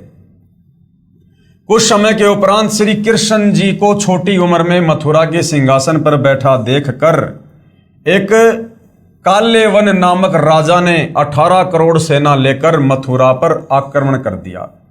श्री कृष्ण जी ने देखा कि दुश्मन की सेना बहुसंख्या में है तथा न जाने कितने सैनिक मृत्यु को प्राप्त होंगे, क्यों न काल्यावन का वध मुचकंद से करवा दूं। ये विचार करके भगवान श्री कृष्ण जी ने काल्यावन को युद्ध के लिए ललकारा तथा युद्ध का मैदान छोड़कर क्षत्रिय धर्म को भूलकर विनाश टालना आवश्यक जानकर भाग लिए और उस गुफा में प्रवेश किया जिसमें मुचकंद सोया हुआ था। मुचकंद के शरीर पर अपना पीतांबर यानी वो पीली चद्दर डालकर श्री कृष्ण जी गुफा में गहरे जाकर छुप गए। पीछे पीछे काल्यावन भी उसी गुफा में प्रवेश कर गया। मुचकंद को श्री कृष्ण समझकर मुचकंद का पैर पकड़कर घुमा दिया तथा कहा कि कायर, तुझे छुपे हुए को थोड़े छोड़ूंगा। पीड़ा के कारण मुचकंद की निंद्रा भंग हुई, नेत्रों से अग्निबाण निकले तथा काल्यावन का वध हुआ। अब जो नादान धर्म गुरु सवाल करने पर कहा करते थे कि भाई अगर श्री कृष्ण जी अर्जुन को युद्ध के लिए तैयार नहीं करते तो आने वाले समय में क्षत्रित्व धर्म है वो नष्ट हो जाता, सूरवीरता नष्ट हो जाती। अब गुरुदेव ने यह कथा सुनाई है कि जब काल्यावन ने अपनी सेना लेकर मथुरा पर आक्रमण किया, उस समय मथुरा के राजा श्री कृष्ण जी थे। अब श्री कृष्ण जी ने देखा कि भैया मेरी सेना कम है, काल्यावन की ज़्यादा है, अगर युद्ध हुआ तो हम हारेंगे भी और साथ में बहुत सारे सैनिक मारे जाएंगे, औरतें विधवा होंगी, बच्चे अनाथ होंगे। उस समय श्री कृष्ण जी ने अपना क्षत्रित्व धर्म त्याग कर और मुचकंद को ललकार कर और युद्ध छोड़कर भाग लिए। आगे आगे श्री कृष्ण जी, पीछे पीछे काल्यावन, और काल्यावन का मुचकंद से फिर वध करवाया। और उस समय मैदान छोड़कर, वो रण का मैदान, युद्ध का मैदान छोड़कर भागने के कारण श्री कृष्ण जी को रणछोड़ दास कहा जाने लगा। रणछोड़ दास। तो भाइयों और बहनों, अगर महाभारत युद्ध के समय, अगर उस समय श्री कृष्ण जी होते, अगर उनमें काल प्रवेश ना होता, तो श्री कृष्ण जी भैया युद्ध को टालने के लिए क्षत्रित्व धर्म की भी चिंता ना करते। जब वे खुद क्षत्रित्व धर्म को त्याग कर और युद्ध को टाल सकते हैं, तो क्या महाभारत के समय वे क्षत्रित्व धर्म को छोड़कर क्या कोई और तरीका नहीं निकाल सकते थे युद्ध को टालने के लिए? श्री कृष्ण जी की कोशिश थी, चाहे कुछ भी हो, युद्ध ना हो, लेकिन ये काल जिसका कंट्रोल 21 ब्रह्मांड में सबके ऊपर है, ये ब्रह्मा विष्णु महेश भी उसके अधीन है, उसकी प्रेरणा से चलते हैं, उसके रिमोट से चलते हैं।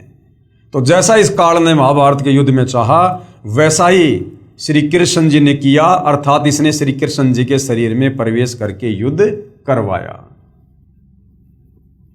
काल्यावन के सैनिक तथा मंत्री अपने राजा के शव को लेकर वापस चल पड़े, क्योंकि उस समय युद्ध में राजा मर जाता था तो सेना हथियार डाल दिया करती थी। तो काल्यावन के सेनापति ने देखा भाई काल्यावन तो मर चुका है, तो उसी समय वो लोग वापस चले गए, क्योंकि युद्ध में राजा की मृत्यु सेना की हार मानी जाती थी। जाते हुए कह गए कि हम नया राजा नियुक्त करके शीघ्र ही आएंगे तथा श्री कृष्ण तुझे नहीं छोड़ेंगे। अब श्री कृष्ण जी को टेंशन हो गई। तब श्री कृष्ण जी ने अपने मुख्य अभियंता यानी चीफ इंजीनियर श्री विश्वकर्मा जी को बुलाकर कहा कि कोई ऐसा स्थान खोजो जिसके 3 तरफ समुद्र हो तथा एक ही रास्ता यानी द्वार हो, क्योंकि विश्वकर्मा जी इन देवताओं के चीफ इंजीनियर हैं। इनके निर्माण कार्य विश्वकर्मा जी अपनी सिद्धि से करते हैं। वहां पर अति शीघ्र एक द्वारिका, एक द्वार वाली नगरी बसा दो, हम शीघ्र ही यहां से प्रस्थान करेंगे। यानी झगड़े से बचने के लिए तो श्री कृष्ण जी ने मथुरा छोड़ी और द्वारिका गए।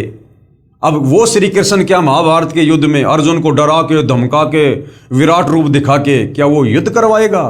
तो ये समझाना चाह रहे हैं गुरुदेव भगवान कि वो युद्ध श्री कृष्ण जी के शरीर में प्रवेश करके इस काल ने करवाया। श्री कृष्ण जी ने कहा ये मूर्ख लोग यहां चैन से नहीं जीने देंगे। श्री कृष्ण जी इतने नेक आत्मा तथा युद्ध विपक्षी थे कि अपने क्षत्रित्व को भी दांव पर रखकर युद्ध को टाला, यानी मैदान छोड़कर भाग लिए काल्यावन के आगे। क्या फिर वही श्री कृष्ण जी अपने प्यारे साथी व संबंधी को युद्ध करने की बुरी सलाह दे सकते हैं? क्या अर्जुन को सलाह देगा वो श्री कृष्ण? तथा स्वयं युद्ध न करने का वचन करने वाले दूसरे को युद्ध की प्रेरणा दे सकते हैं?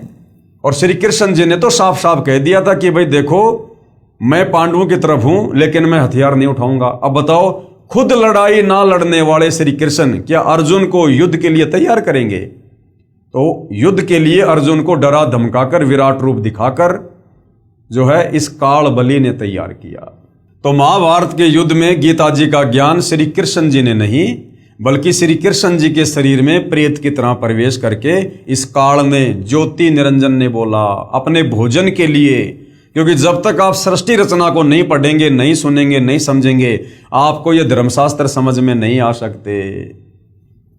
क्या फिर वही श्री कृष्ण जी अपने प्यारे साथी व संबंधी को युद्ध करने की बुरी सलाह दे सकते हैं तथा स्वयं युद्ध न करने का वचन करने वाले दूसरे को युद्ध की प्रेरणा दे सकते हैं? नहीं, अर्थात कभी नहीं। भगवान श्री कृष्ण रूप में स्वयं श्री विष्णु जी ही अवतार धार कर आए थे। एक समय श्री भृगु ऋषि ने आराम से बैठे भगवान श्री विष्णु जी श्री कृष्ण जी के सीने में लात घात किया, अर्थात भृगु ऋषि ने श्री विष्णु जी की छाती पर लात मारी। श्री विष्णु जी ने श्री भृगु ऋषि जी के पैर को सहलाते हुए कहा कि हे ऋषिवर, आपके कोमल पैर को कहीं चोट तो नहीं आई? क्योंकि मेरा सीना तो कठोर पत्थर जैसा है। यदि श्री विष्णु जी अर्थात श्री कृष्ण जी युद्ध प्रिय होते तो सुदर्शन चक्र से श्री भृगु जी के इतने टुकड़े कर सकते थे कि गिनती भी नहीं होती। इसलिए अर्जुन को डरा धमकाकर महाभारत के युद्ध में लड़ाई के लिए, युद्ध के लिए श्री कृष्ण जी ने तैयार नहीं किया, बल्कि श्री कृष्ण जी के शरीर में प्रेत की भांति प्रवेश करके इस काल ने, ज्योति निरंजन ने किया। वास्तविकता ये है कि काल भगवान जो 21 ब्रह्मांड का प्रभु है, मालिक है, उसने प्रतिज्ञा की है कि मैं अपने शरीर में व्यक्त यानी मानव सदृश से अपने वास्तविक रूप में सबके सामने नहीं आऊंगा, यानी किसी को दर्शन नहीं दूंगा। उसी ने सूक्ष्म शरीर बनाकर प्रेत की तरह श्री कृष्ण जी के शरीर में प्रवेश करके पवित्र गीता जी का ज्ञान तो सही यानी वेदों का सार कहा, परंतु युद्ध करवाने के लिए अटकलबाजी में भी कसर नहीं छोड़ी। काल अर्थात ब्रह्म कौन है ये जानने के लिए पढ़िए सृष्टि रचना, इसी पुस्तक ज्ञान गंगा के पेज नंबर 22 से 74 तक, जो कि हम पहले अच्छी प्रकार से पढ़ चुके हैं। क्योंकि सृष्टि रचना को पढ़े बिना हमें नहीं पता चलेगा कि ये काल क्यों है, ये काल क्यों बना, इसको 1 लाख मानव शरीरधारी आत्माओं का भोजन करने का श्राप क्यों लगा, और ये क्यों अपने वास्तविक काल रूप में किसी को दर्शन नहीं देता, क्यों इसने महाभारत के युद्ध के समय श्री कृष्ण जी के शरीर में प्रेत की भांति प्रवेश करना पड़ा। तो सृष्टि रचना से हमें इसका ज्ञान होगा। जब तक महाभारत का युद्ध समाप्त नहीं हुआ तब तक ज्योति निरंजन अर्थात काल ब्रह्म, जिसको क्षर पुरुष भी कहते हैं, क्षर मानी नासवान, ये मरता है और जन्मता है, ये श्री कृष्ण जी के शरीर में प्रवेश कर रहा तथा युधिष्ठिर जी से झूठ बुलवाया कि कह दो कि अश्वत्थामा मर गया। भीम के पोते तथा घटोत्कच के पुत्र बबरूभान का यानी श्याम जी का शीश कटवाया तथा स्वयं रथ के पहिए को हथियार रूप में उठाया, जबकि श्री कृष्ण जी ने तो प्रतिज्ञा की थी कि मैं युद्ध में हथियार नहीं उठाऊंगा। लेकिन उस समय श्री कृष्ण जी के शरीर में प्रवेश करके इस काल ने, ज्योति निरंजन ने रथ के पहिए को हथियार के रूप में प्रयोग करके और लाखों लोगों को मौत के घाट उतारा। ये सर्व काल ही का किया कराया उपद्रव था, प्रभु श्री कृष्ण जी का नहीं। महाभारत का युद्ध समाप्त होते ही काल भगवान श्री कृष्ण जी के शरीर से निकल गया। श्री कृष्ण जी ने श्री युधिष्ठिर जी को इंद्रप्रस्थ यानी दिल्ली की राजगद्दी पर बैठाकर स्वयं द्वारिका जाने को कहा। अब महाभारत का युद्ध हो गया, पांडव मर गए, कौरव जीत गए, सेना सारी मर गई, थोड़े बहुत जो बचे थे वो थे। उसके बाद में श्री कृष्ण जी ने, क्योंकि युद्ध करवाकर काल तो श्री कृष्ण जी के शरीर से निकल गया, वो तो चला गया अपने 21वें ब्रह्मांड में अपनी तपस्या पर भून भून कर खाने के लिए। तो उसके बाद पांडवों के सबसे बड़े भाई युधिष्ठिर को श्री कृष्ण जी ने दिल्ली की गद्दी पर बैठा दिया, राजा बना दिया और कहा कि भाई देखो अब मैं द्वारिका जाऊंगा, क्योंकि श्री कृष्ण जी को पता था कि वो काल्यावन फिर से आएगा और फिर से मारकाट मचाएगा। तो अपनी सारी सेना और मथुरा वासियों को लेकर श्री कृष्ण जी द्वारिका जाने वाले थे। उससे पहले क्या होता है, तब अर्जुन आदि ने प्रार्थना की कि हे श्री कृष्ण जी, आप हमारे पूज्य गुरुदेव हो, हमें एक सत्संग सुनाकर जाना ताकि हम आपके सद्वचनों पर चलकर अपना आत्म कल्याण कर सकें। ये प्रार्थना स्वीकार करके श्री कृष्ण जी ने तिथि समय तथा स्थान निहित कर दिया। निश्चित तिथि को श्री अर्जुन ने भगवान श्री कृष्ण जी से कहा कि प्रभु आज वही पवित्र गीता जी का ज्ञान ज्यों का त्यों सुनाना, क्योंकि मैं बुद्धि के दोष से भूल गया हूं। अब अर्जुन ने क्या कहा श्री कृष्ण जी से कि भगवान आज आप हमें अपने सत्संग के माध्यम से वही ज्ञान सुनाना जो ज्ञान आपने महाभारत के युद्ध के समय मुझे दिया था, गीता जी वाला, क्योंकि उस समय बुद्धि दोष के कारण, उस युद्ध के कारण मैं उस ज्ञान को याद नहीं रख पाया। तो श्री कृष्ण जी क्या कह रहे हैं भाई और बहनों, अगर वो ज्ञान श्री कृष्ण जी ने सुनाया होता तो श्री कृष्ण जी ये बात ना बोलते कि अर्जुन वो ज्ञान अब मुझे भी याद नहीं है। देखना, तब श्री कृष्ण जी ने कहा कि हे अर्जुन, तू निश्चय ही बड़ा श्रद्धाहीन है, तेरी बुद्धि अच्छी नहीं है, ऐसे पवित्र ज्ञान को तू क्यों भूल गया। फिर स्वयं कहा कि अब उस पूरे गीता ज्ञान को मैं भी नहीं कह सकता, अर्थात मुझे भी ज्ञान नहीं है। कहा कि उस समय तो मैंने योग युगत होकर बोला था। श्री कृष्ण जी क्या कह रहे हैं कि उस समय वो ज्ञान मैंने योग युगत होकर बोला था। झूठे नंबर बना रहे हैं अपने। अरे जो व्यक्ति युद्ध के समय जहां ऐसा डरावना माहौल होता है, शोर शराबा होता है, जो युद्ध के बीच में योग युगत हो सकता है, तो इस समय तो महल में बैठे हैं, शांति है। ऐसे माहौल में तो 2 मिनट में फिर से योग युगत हुआ जा सकता है। तो वो ज्ञान श्री कृष्ण जी ने नहीं बोला। अगर श्री कृष्ण जी ने बोला होता तो उस ज्ञान को चाहे 50 बार सुन लो, जो का त्यों सुना देते, जो क्या त्यों। तो श्री कृष्ण जी ने क्या कहा कि तेरी बुद्धि अच्छी नहीं है, ऐसे पवित्र ज्ञान को तो क्यों भूल गया। फिर स्वयं कहा कि अब उस पूरे गीता ज्ञान को मैं भी नहीं कह सकता, अर्थात मुझे ज्ञान नहीं। कहा कि उस समय तो मैं योग युगत होकर बोला था। अब भाइयों और बहनों, विचारणीय विषय है कि यदि भगवान श्री कृष्ण जी युद्ध के समय यानी ऐसे शोर शराबे में अगर योग युगत हुए होते तो शांति समय में योग युगत होना कठिन नहीं था। अरे इस समय तो महल में बैठे हैं, सत्संग करने के लिए बैठे हैं महल में शांति से। जब युद्ध के समय योग युगत हो सकते हैं तो अब योग युगत होने में क्या दिक्कत है। जबकि श्री व्यास जी ने वही पवित्र गीता जी का ज्ञान वर्षों उपरांत जो का त्यों लिपिबद्ध कर दिया। उस समय वह ब्रह्म यानी काल ज्योति निरंजन श्री व्यास जी के शरीर में प्रवेश कर गया तथा पवित्र श्री मद भगवत गीता जी को लिपिबद्ध करवा दिया, जो अब आपके कर कमलों में है। यानी जिस ज्ञान को महाभारत का युद्ध होने के कई वर्षों बाद वेद व्यास ऋषि ने, जो उस समय उस युद्ध में भी नहीं था, उसने युद्ध भी नहीं देखा, वो वेद व्यास ऋषि जिस ज्ञान को जो क्या तो लिख सकता है, लिपिबद्ध कर सकता है, तो बताओ श्री कृष्ण जी तो उस समय वहीं थे। और श्री कृष्ण जी अगर वो ज्ञान दे रहे होते तो दोबारा से उस ज्ञान को बताने में उनको क्या दिक्कत थी। तो वेद व्यास जी के अंदर इस काल बलि ने प्रवेश किया, जैसे महाभारत के समय श्री कृष्ण जी के शरीर में प्रवेश किया, ऐसे ही वेद व्यास जी के अंदर प्रवेश करके और पूरा का पूरा महाभारत का वो ज्ञान, वो पूरा का पूरा जो वेदों वाला सार था, वो जो गीता जी के रूप में बोला था, वो वेद व्यास जी के अंदर प्रेत की भांति प्रवेश करके इस काल बलि ने जो का त्यों लिखवा दिया। जिस वेद व्यास का महाभारत से कोई लेना देना नहीं था, जो उस समय युद्ध में भी नहीं था। तो अगर श्री कृष्ण जी ने ये ज्ञान बोला होता तो श्री कृष्ण जी सत्संग करते समय वो ज्ञान जो का त्यों सुना सकते थे। लेकिन श्री कृष्ण जी कह रहे हैं भैया मुझे भी याद नहीं है, अब मैं जो का त्यों नहीं कह सकता। प्रमाण के लिए संक्षिप्त महाभारत पेज नंबर 667 तथा पुराणे के पेज नंबर 1531 पर देखिएगा। ये संस्कृत भाषा है, आपको हिंदी पर लेकर चलते हैं। भगवान बोले यानी श्री कृष्ण जी बोले, वह सब का सब उसी रूप में फिर दोहरा देना अब मेरे वश की बात नहीं है कि अर्जुन अब वो ज्ञान जो का त्यों तेरे को सुना देना मेरे बस की बात नहीं है। उस समय मैंने योग युगत होकर परमात्म तत्व का वर्णन किया था। यह संक्षिप्त महाभारत द्वितीय भाग के पेज नंबर 1531 से। श्री कृष्ण का अर्जुन से गीता का विषय पूछना, सिद्ध महर्षि वैशंपायन और कश्यप का संवाद। पांडु नंदन अर्जुन श्री कृष्ण के साथ रहकर बहुत प्रसन्न थे।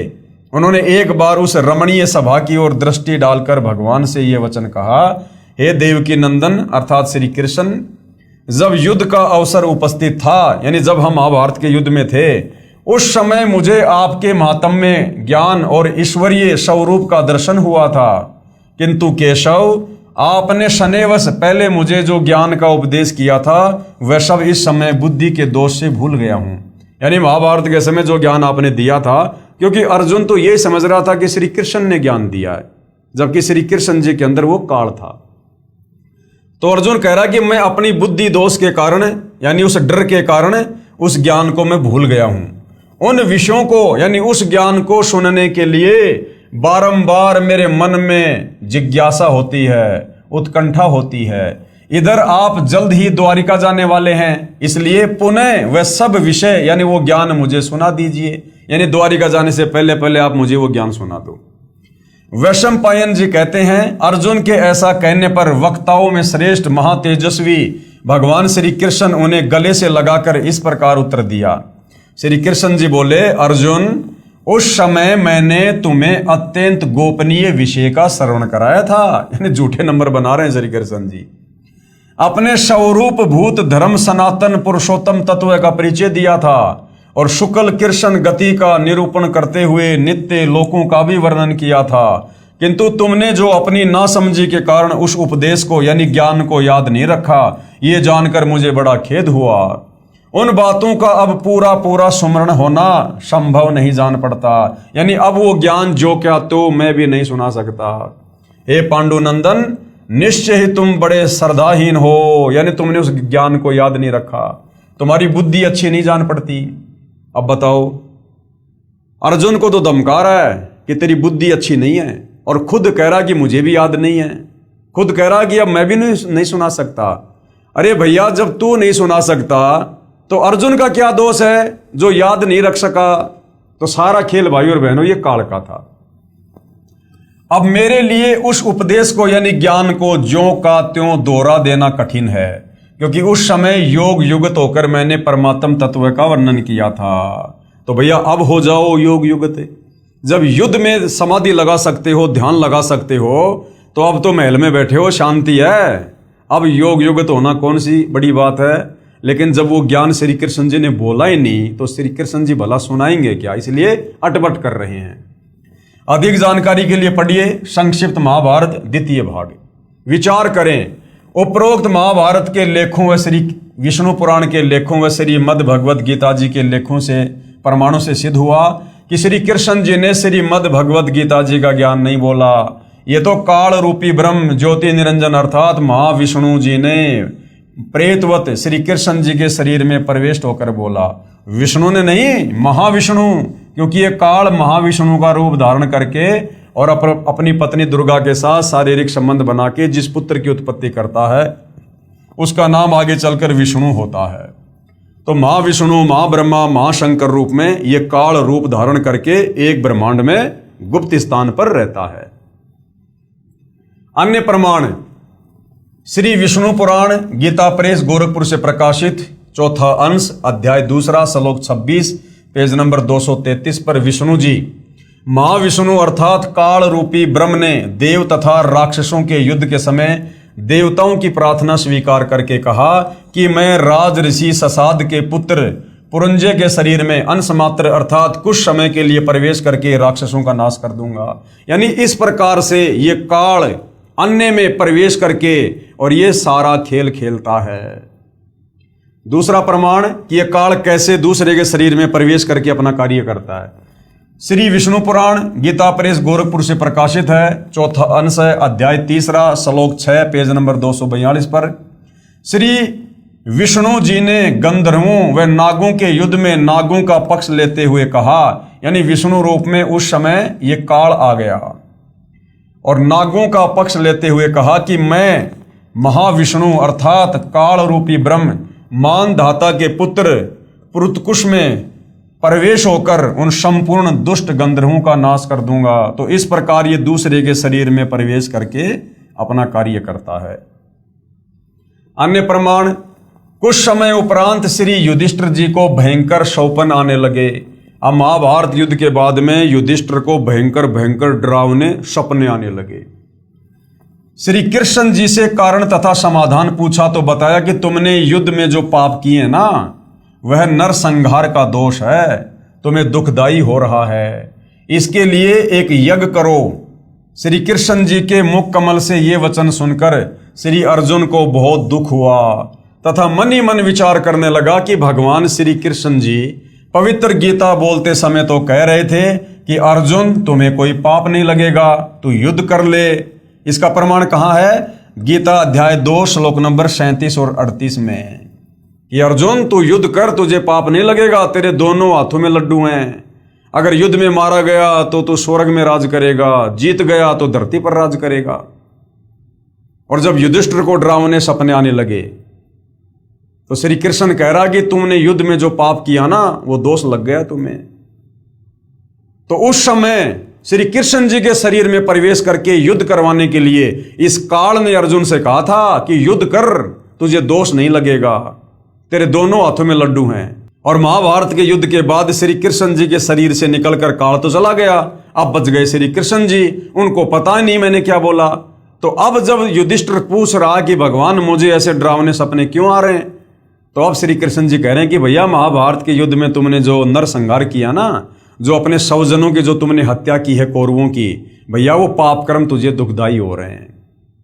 तो युद्ध के समय तो काल ने श्री कृष्ण जी में प्रवेश करके क्या बोला युद्ध करवाने के लिए कि तुम्हें पाप नहीं लगेंगे, और अब श्री कृष्ण जी सलाह दे रहे हैं कि भैया तुझे पाप लग गए। अर्थात उस समय वो ज्ञान श्री कृष्ण जी ने नहीं बल्कि श्री कृष्ण जी में प्रवेश करके काल बोल रहा था। वरना श्री कृष्ण जी भला दोगली बात क्यों करेंगे? युद्ध करवाने के लिए तो कुछ कहेंगे और युद्ध के बाद में कुछ कहेंगे। यदि युद्ध में मारा भी गया तो स्वर्ग का सुख भोगेगा, अन्यथा युद्ध में जीतकर पृथ्वी के राज्य का आनंद लेगा। अर्जुन ने विचार किया कि जो समाधान दुख निवारण का श्री कृष्ण जी ने बताया है, इसमें करोड़ों रुपए खर्च होना है, जिससे बड़े भाई युधिष्ठिर का कष्ट निवारण होगा।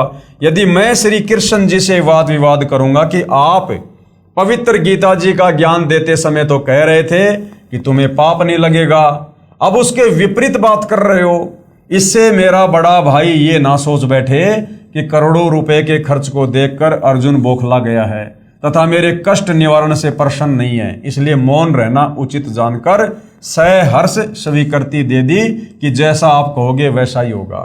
श्री कृष्ण जी ने उस यज्ञ की तिथि निर्धारित कर दी। वह यज्ञ भी श्री सुदर्शन सोपच के भोजन खाने से सफल हुई। कुछ समय उपरांत ऋषि दुर्वासा जी के श्रापवश सभी यादव कुल विनाश हो गया। श्री कृष्ण भगवान के पैर के तलवे में एक शिकारी, जो त्रेता युग में सुग्रीव का भाई बाली की ही आत्मा थी, उसने विषाक्त यानी जहरीला तीर मार दिया। तब पांचों पांडवों के घटना स्थल पर पहुंच जाने के उपरांत श्री कृष्ण जी ने कहा कि आप मेरे शिष्य हो, मैं आपका धार्मिक गुरु भी हूं, इसलिए मेरी अंतिम आज्ञा सुनो। एक तो ये है कि अर्जुन द्वारिका की सभी स्त्रियों को इंद्रप्रस्थ यानी दिल्ली ले जाना, क्योंकि यहां कोई नर नहीं बचा है, क्योंकि सारे के सारे 56 करोड़ यादव मर गए थे आपस में कट कट के दुर्वासा के श्राप के कारण।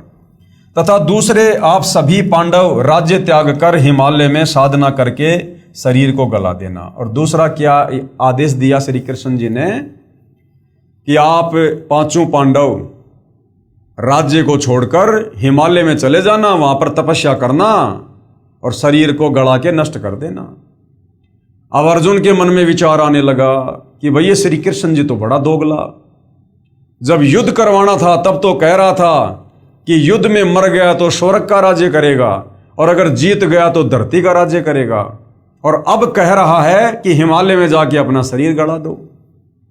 तो श्री अर्जुन से रहा नहीं गया और उसने फिर सवाल पूछ ही लिया कि भगवान आप ये दोगले वचन क्यों कह रहे हो? युद्ध के समय तो कह रहे थे कि तुझे धरती का राज्य मिलेगा, तुझे सुख मिलेगा, और अब कह रहे हो कि राज्य को छोड़कर हिमालय में जाके गड़ जाओ, तुम्हारे ऊपर महाभारत के पाप बहुत ज्यादा हैं। उस समय श्री कृष्ण हकीकत बता रहा है कि भाई मुझे कुछ नहीं पता मैंने युद्ध के समय क्या कहा था और क्या नहीं कहा था। भाई कोई और ही बला, कोई और ही शक्ति थी जो सब कुछ कह रही थी, लेकिन अब मैं जो कह रहा हूं वो बिल्कुल हकीकत है। इस राज्य को त्याग कर हिमालय में जाकर गड़ के शरीर त्याग दो।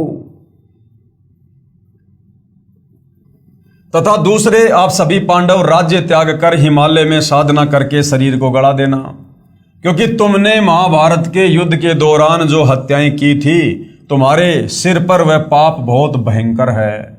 उस समय अर्जुन अपने आप को नहीं रोक सका और अर्जुन ने फिर पूछ ही लिया तथा कहा, प्रभु वैसे तो आप ऐसी स्थिति में हैं कि मुझे ऐसी बात नहीं करनी चाहिए, परंतु प्रभु यदि आज मेरी शंका का समाधान नहीं हुआ तो मैं चैन से मर भी नहीं पाऊंगा, पूरा जीवन रोता रहूंगा। श्री कृष्ण जी ने कहा, अर्जुन पूछ ले जो कुछ पूछना है, मेरी अंतिम घड़ियां हैं। श्री अर्जुन ने आंखों में आंसू भरकर कहा कि प्रभु बुरा ना मानना, जब आपने पवित्र गीता जी का ज्ञान कहा था उस समय मैं युद्ध करने से मना कर रहा था। आपने कहा था कि अर्जुन तेरे दोनों हाथों में लड्डू हैं, यदि युद्ध में मारा गया तो स्वर्ग को प्राप्त होगा और यदि विजय हुआ तो पृथ्वी का राज्य भोगेगा तथा तुम्हें कोई पाप नहीं लगेगा। हमने आप ही की देख रेख व आज्ञा अनुसार युद्ध किया। इसका प्रमाण कहाँ है? गीता अध्याय 2 श्लोक नंबर 37 और 38 की अर्जुन तेरे दोनों हाथों में लड्डू हैं।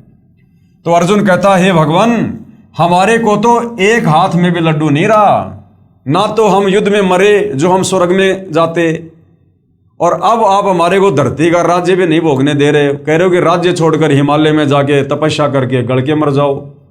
हमारे तो एक हाथ में भी लड्डू नहीं रहा, न तो युद्ध में मरकर स्वर्ग प्राप्ति हुई तथा अब राज्य त्यागने का आदेश आप दे रहे हैं। न ही पृथ्वी के राज्य का आनंद ही भोग पाए। ऐसा छल युक्त व्यवहार करने में आपका क्या स्वार्थ था? यानी आपने हमारे साथ में ऐसा धोखा क्यों किया? अर्जुन के मुख से ये वचन सुनकर युधिष्ठिर जी ने कहा कि अर्जुन, ऐसी स्थिति में जबकि भगवान अंतिम श्वास गिन रहे हैं, आपका शिष्टाचार रहित व्यवहार शोभा नहीं देता।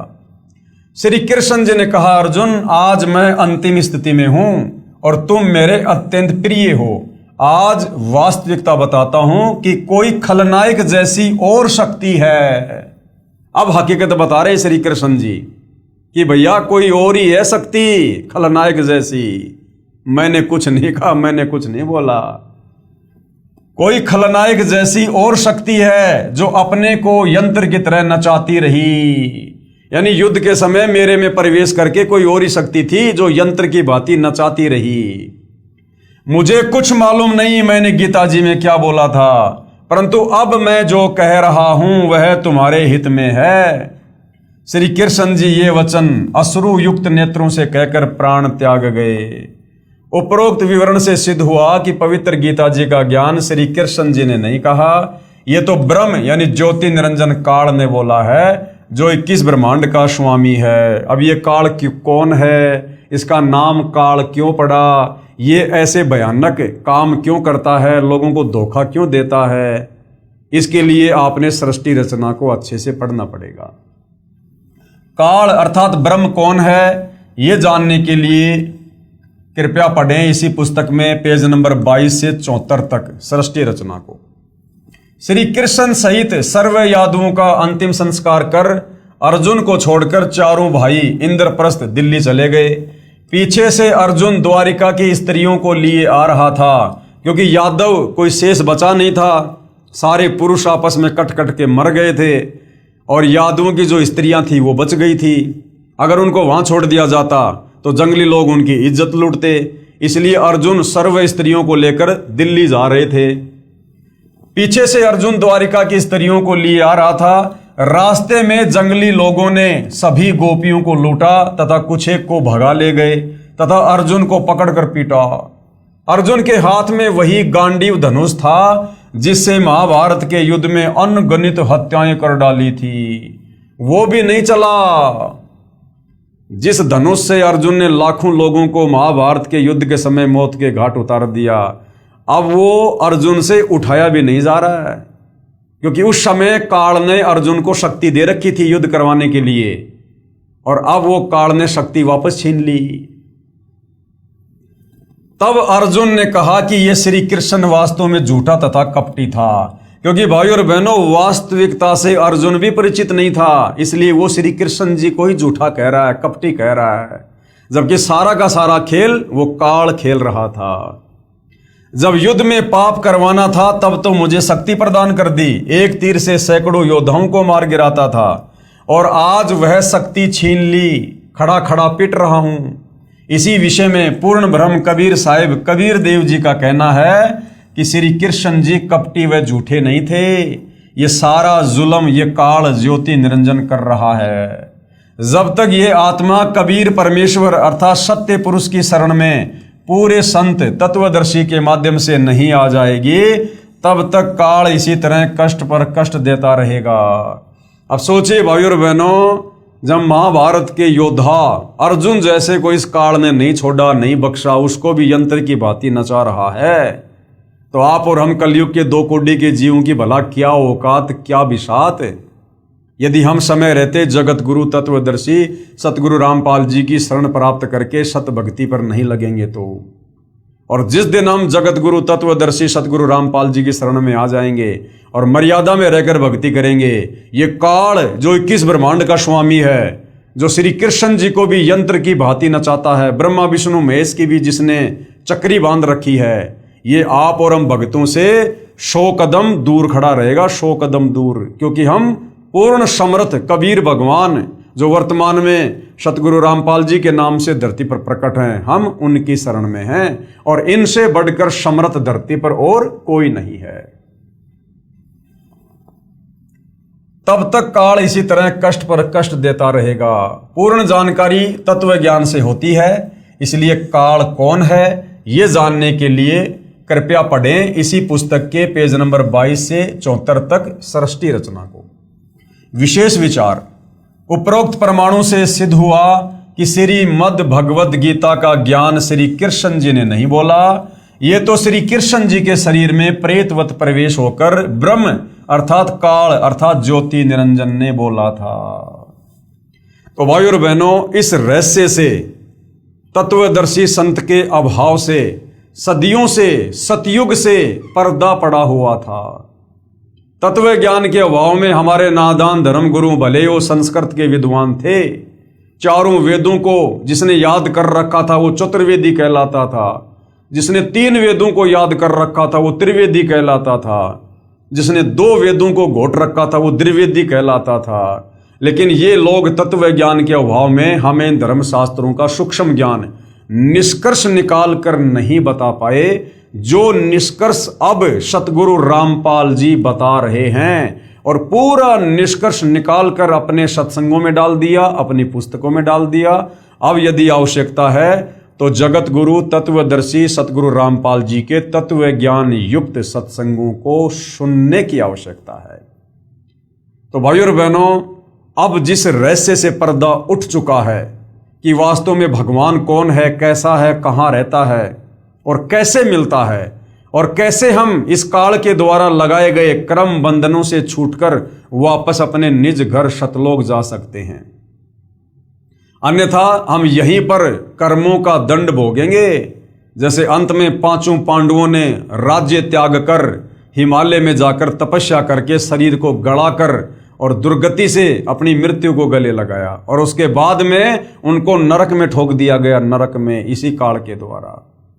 तो भाई और बहनों, यदि आप और हम समर्थ की शरण में आकर शत भक्ति नहीं करेंगे तो आप और हमारे तो कहीं पैर भी टिके दिखाई नहीं देंगे, कहीं पैर भी, ये तो सीधा नरक में ठोकेगा, फिर लग 84 योनियों में।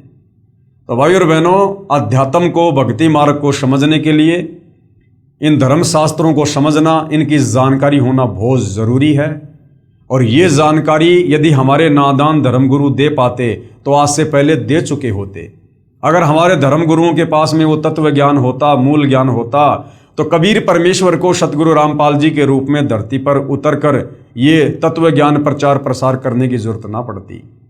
तो भाई और बहनों, वर्तमान में धरती पर यदि कोई सर्व धर्मशास्त्रों का पूर्ण ज्ञाता है, यदि किसी के पास यथार्थ शास्त्र अनुकूल भक्ति मार्ग है, यदि कोई गुरु पद प्राप्त करके ये कथा करने का अधिकारी है, यदि कोई हमें शत भक्ति देकर इस काल बलि के 21 ब्रह्मांड के कष्टों से बाहर निकालकर सतलोक बैठा सकता है, अर्थात पूर्ण मोक्ष प्रदान करवा सकता है, तो परम पूज्य परमेश्वर सतगुरु रामपाल जी हैं। भाई और बहनों, इस मौके को चूको मत, ऐसा दाव युगों युगों के बाद लगता है। कहते हैं ना कि बिल्ली के भाग का छीका टूट गया। तो आज सतगुरु रामपाल जी के पावन चरण कमल धरती पर हम उनके समकालीन, और यदि हम उनकी शरण में आ जाते हैं तो भाई और बहनों समझो बिल्ली के भाग का छीका टूट गया, अन्यथा यहां तो दुर्गति दुर्गति है, दुर्गति ही दुर्गति। तो समझदार व्यक्ति तो ऐसी आफत मोल लेगा नहीं। इतने सारे प्रत्यक्ष प्रमाण देख के, इतना सब कुछ जानकर भला मन में क्या शंका रह जाएगी कि गीता जी का ज्ञान श्री कृष्ण जी ने बोला, या श्री कृष्ण जी के शरीर में प्रेत की भांति प्रवेश करके इस काल ने, ज्योति निरंजन ने, इस ब्रह्म ने बोला। तो भाई और बहनों, जब तक हमें ये नहीं समझ में आएगा कि गीता जी का ज्ञान किसने बोला, तो फिर हम गीता जी को आगे नहीं समझ पाएंगे। आगे अपने से अन्य फिर गीता ज्ञान देता जिस पूर्ण परमात्मा की जानकारी दे रहा है, फिर हम डगमग हो जाएंगे, हम विचलित हो जाएंगे। यदि तत्व ज्ञान के अभाव से यदि हम श्री कृष्ण जी को ही सुप्रीम पावर मानते रहे कि गीता जी का ज्ञान इन्हीं ने बोला है, तो आगे चलकर श्री कृष्ण जी तो अपने से अन्य किसी और सुप्रीम भगवान की जानकारी दे रहे हैं, अर्जुन को उसकी शरण में जाने की सलाह दे रहे हैं। तो फिर हम डगमग हो जाएंगे कि भैया सबसे बड़े भगवान तो श्री कृष्ण जी अर्थात श्री विष्णु जी, अब ये और किसकी जानकारी दे रहे हैं, तो फिर हमारी बुद्धि आगे काम नहीं करेगी। तो उसके लिए सबसे पहले हमने सृष्टि रचना से परिचित होना बहुत जरूरी है। उसके बाद गीता जी का ज्ञान किसने बोला, इससे परिचित होना बहुत जरूरी है। उसके बाद हम आगे अध्यात्म को समझ पाएंगे, और अध्यात्म को समझेंगे तभी तो हम दृढ़ होकर विश्वास के साथ भक्ति करके सफलता प्राप्त करेंगे। तो भाइयों और बहनों, पवित्र पुस्तक ज्ञान गंगा के ऊपर बन रहे वीडियो के तहत आज हमारा ये 25वें नंबर का वीडियो था। कल पूज्य गुरुदेव भगवान के आशीर्वाद से हम अगले विषय को लेंगे, जो है श्रीमद् भगवद गीता का सार। हमारे नादान धर्म गुरुओं ने अपनी नासमझी के चलते 4 लाइनों में गीता जी का सार बताकर अपना पीछा छुड़वा रखा है। अर्जुन, तू क्या लाया था, तू क्या लेके जाएगा, सब कुछ यहीं पर छोड़कर जाएगा, क्यों तेरा तेरी मेरा मेरी कर रहा है। तो ये गीता जी का सार नहीं है। सतगुरु रामपाल जी भगवान कहते हैं, गीता जी का ज्ञान समझने में तो जोटा लगेगा, जोटा, कलेजा फटेगा, जोर लगेगा, इतना आसान नहीं है। तो अब सतगुरु रामपाल जी की दया से ये गीता जी का सार पहली कक्षा का कायदा बन गया। पहली कक्षा का कायदा इतना आसान करके, इतना सरल करके इन्होंने आप और हमारे समक्ष इस तत्व ज्ञान को, धर्मशास्त्रों के निष्कर्ष को सार्वजनिक कर दिया है। अब यदि आवश्यकता है तो थोड़ा सा धैर्य धारण करके निष्पक्ष होकर इस ज्ञान पर मंथन करने की आवश्यकता है। तो भाई और बहनों, कल फिर सेवा में हाजिर होंगे। तब तक पूज्य गुरुदेव भगवान हम सबको आज्ञा दे, आशीर्वाद दे, सद्बुद्धि दे, हमारा मार्गदर्शन करे, हमें भ्रमने भटकने से बचाए।